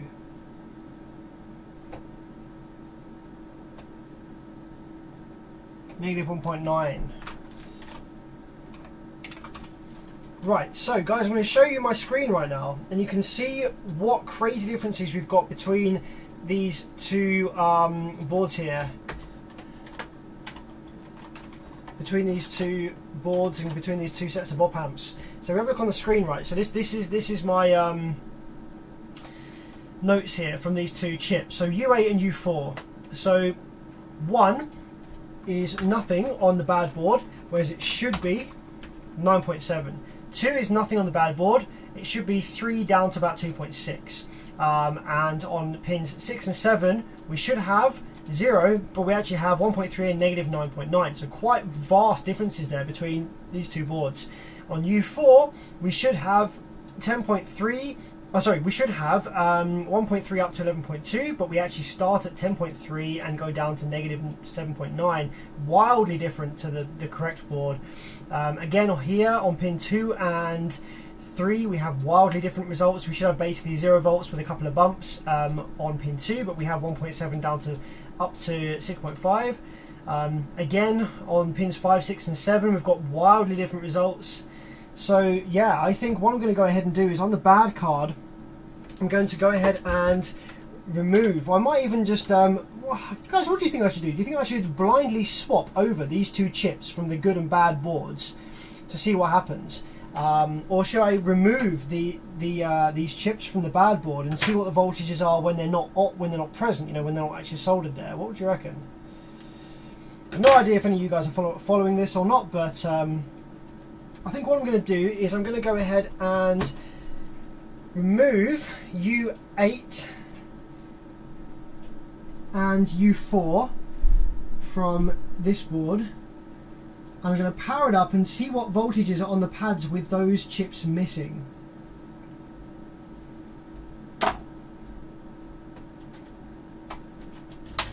Or maybe I should just swap them over. Maybe I should just swap them over between the good and the bad board.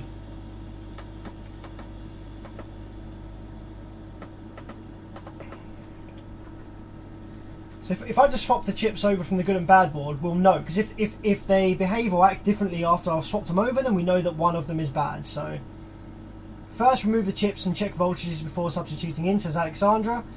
Okay, cool. I think we'll do that then. So this is the bad board. We're going to go ahead and remove these chips and see what the voltages look like with the chips removed.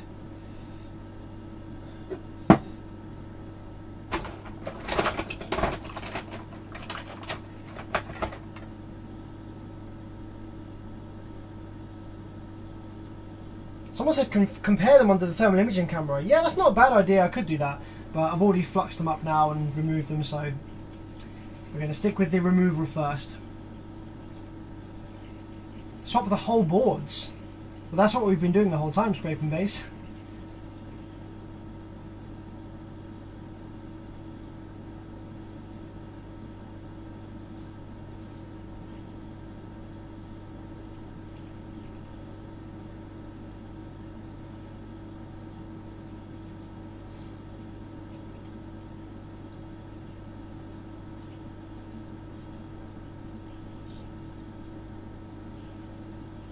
Now, 072Cs, op amps, and LM211s and stuff like that, they are actually very sensitive to heat from soldering. So when removing these, I need to be a little bit careful. I'm actually blowing the air quite a way off to the sides, not heating the top of these chips, just to make absolutely sure.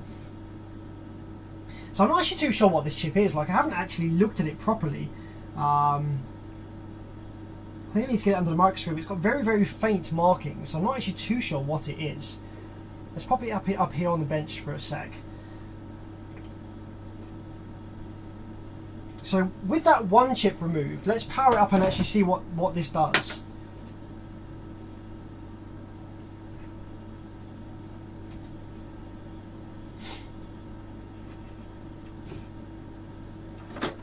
So when you swap the boards, the problem goes to a different channel. Yeah, it does. When I swap the boards, the problem goes to a different channel. That's exactly it. So that's why we're looking for the fault on the board here, rather than on the main board.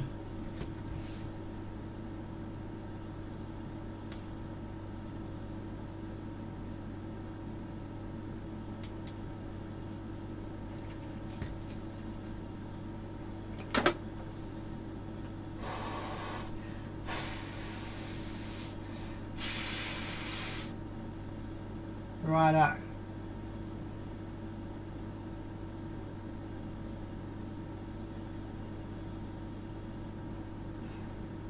Now this board is very hot at the minute, so I'm just going to let it cool down for a minute before we power it up, because with the board being this hot, some of these capacitors and semiconductors will have ever so slightly different values, so we might get inaccurate voltage readings while it's this hot, so I'm just going to let it cool down for a minute.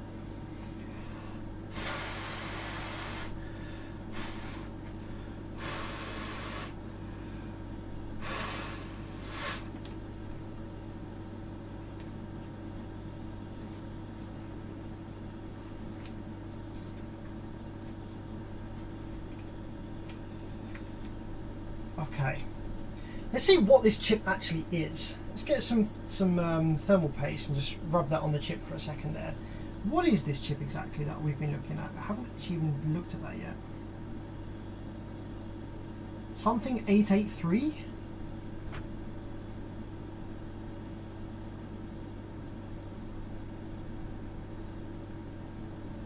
LM883. No, sorry, 833. It's an LM833. Righto. I'm just going to Google that. What exactly is that? I've not come across those before. LM833.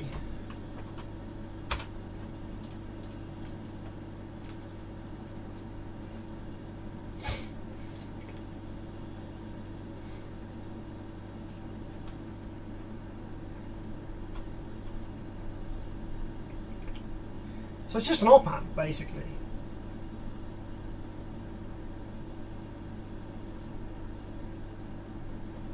Okay.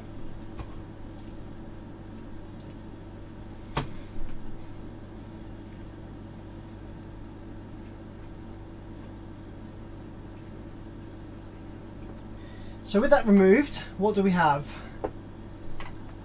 on the pads?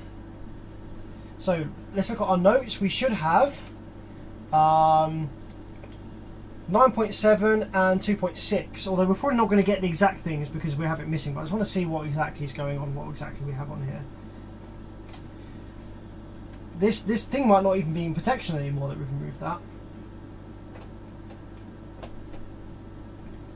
So on pin 1 we had 0, but we should have 9.7. So we still have 0.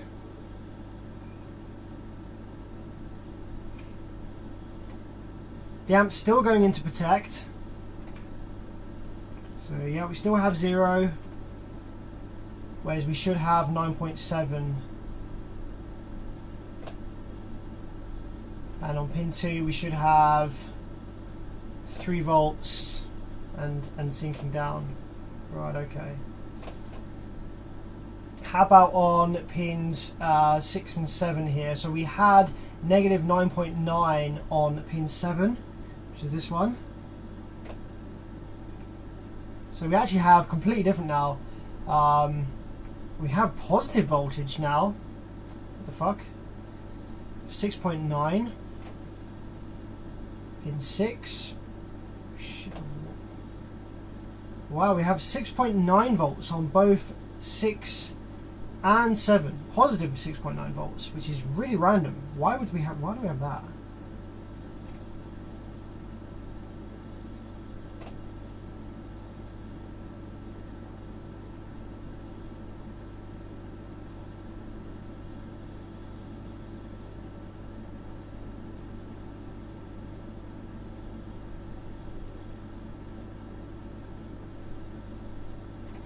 Like, where's that coming from?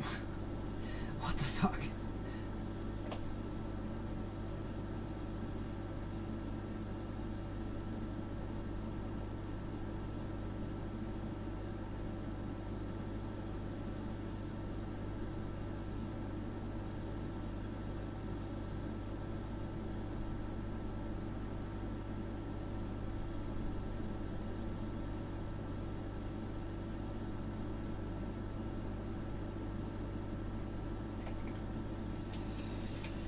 Okay, let's remove the 072C, I think.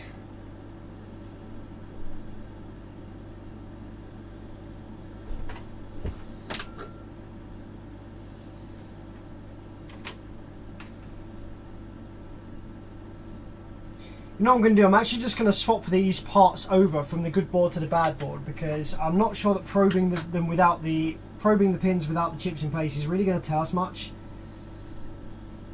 Actually, what I can do is I can remove the chips from both boards and compare voltage readings with the chips removed from both boards. That would be a cool thing to do, right? That would probably tell us a lot, because then we can sort of like, we can keep removing parts from these two boards until we have the same on both. You see what I'm saying?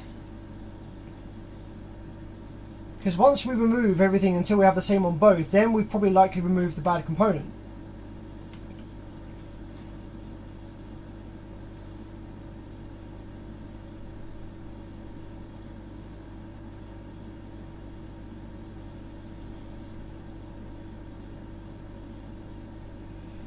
I'm just really trying not to heat up these chips because they really don't like being heated up a lot.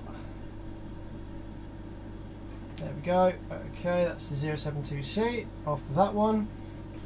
Do the same one. Now I am quite scared. I am quite a bit worried about removing parts from the good board, because I know that these are kind of temperature sensitive and stuff, and I don't want to end up with 2 dead boards.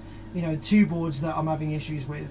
Obviously I can buy new 072Cs and I can buy new op amps and stuff like that, but sometimes the tolerances are a bit different and they start acting up if you replace them with like a brand new chip, brand new op amp. For some reason that can happen. I've had that in the past. So I'm just going to be real careful with this. Just remove it as carefully as I can. Try not to get any direct heat on these op amps if I can avoid it. Just preheat the board a little bit here, round in circles.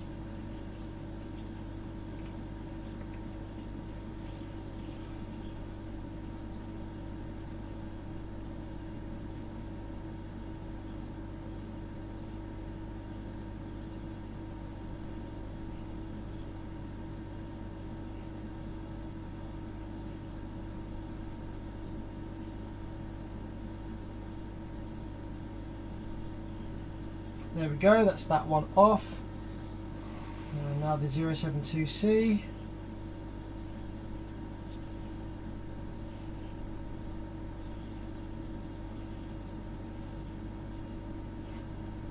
There we go, okay.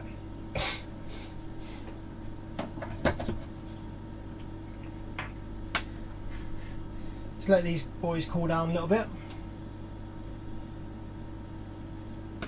So while we wait for that to cool down, I'm actually going to power up the board with the bad card in, with the 072C removed, just to see how it behaves, just while I'm waiting for that to cool down. I'm kind of curious to see what it does.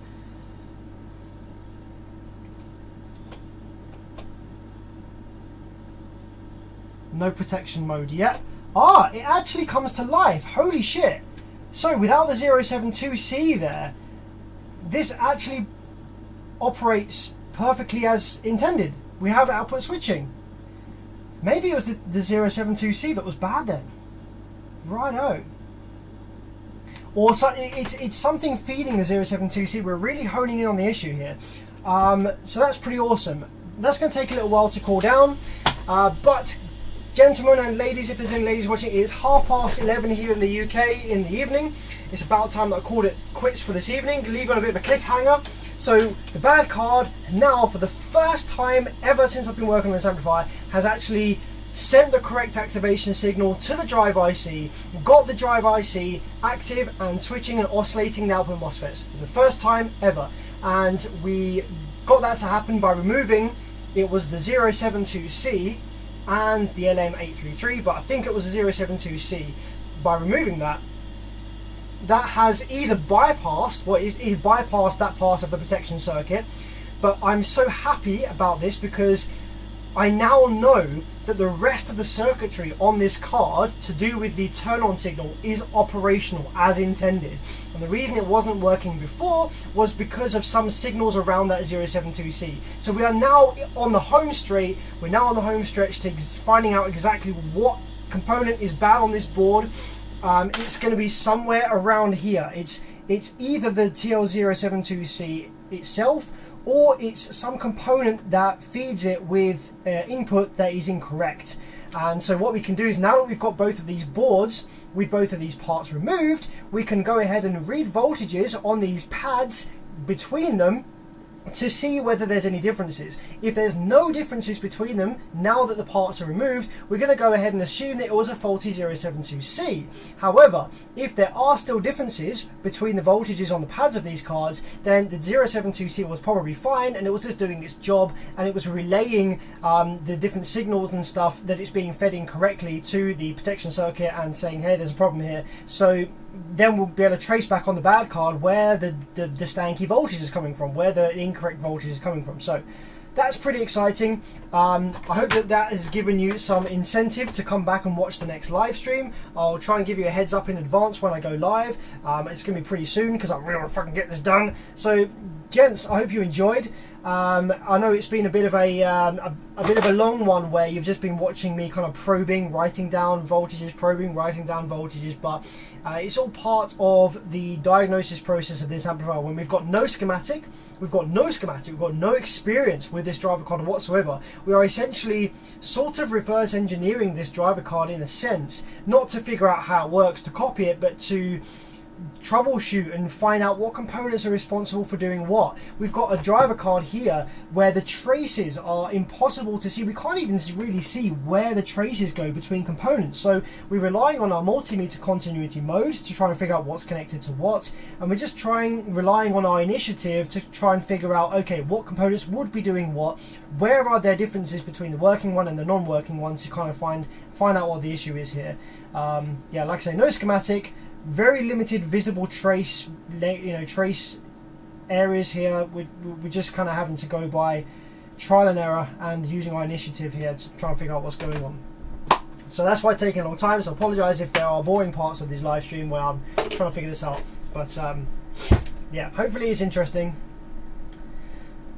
and we will get there. We are on the home straight now. We have honed in on the issue. We have got the card working with the protection mode disabled. So like, worst comes to worst, I don't want to have to do this, but if it ends up going on like another 3 streams later and we still haven't figured it out, I could just leave that protection circuit disabled. I'll tell the customer, I'll be like, look, fucking can't find the problem with this, but I can make it work for you, just you won't have any overcurrent protection on this channel. Do you care about that for a working amp? So that's, I don't think it's going to come to that, but at least that is an option if need be.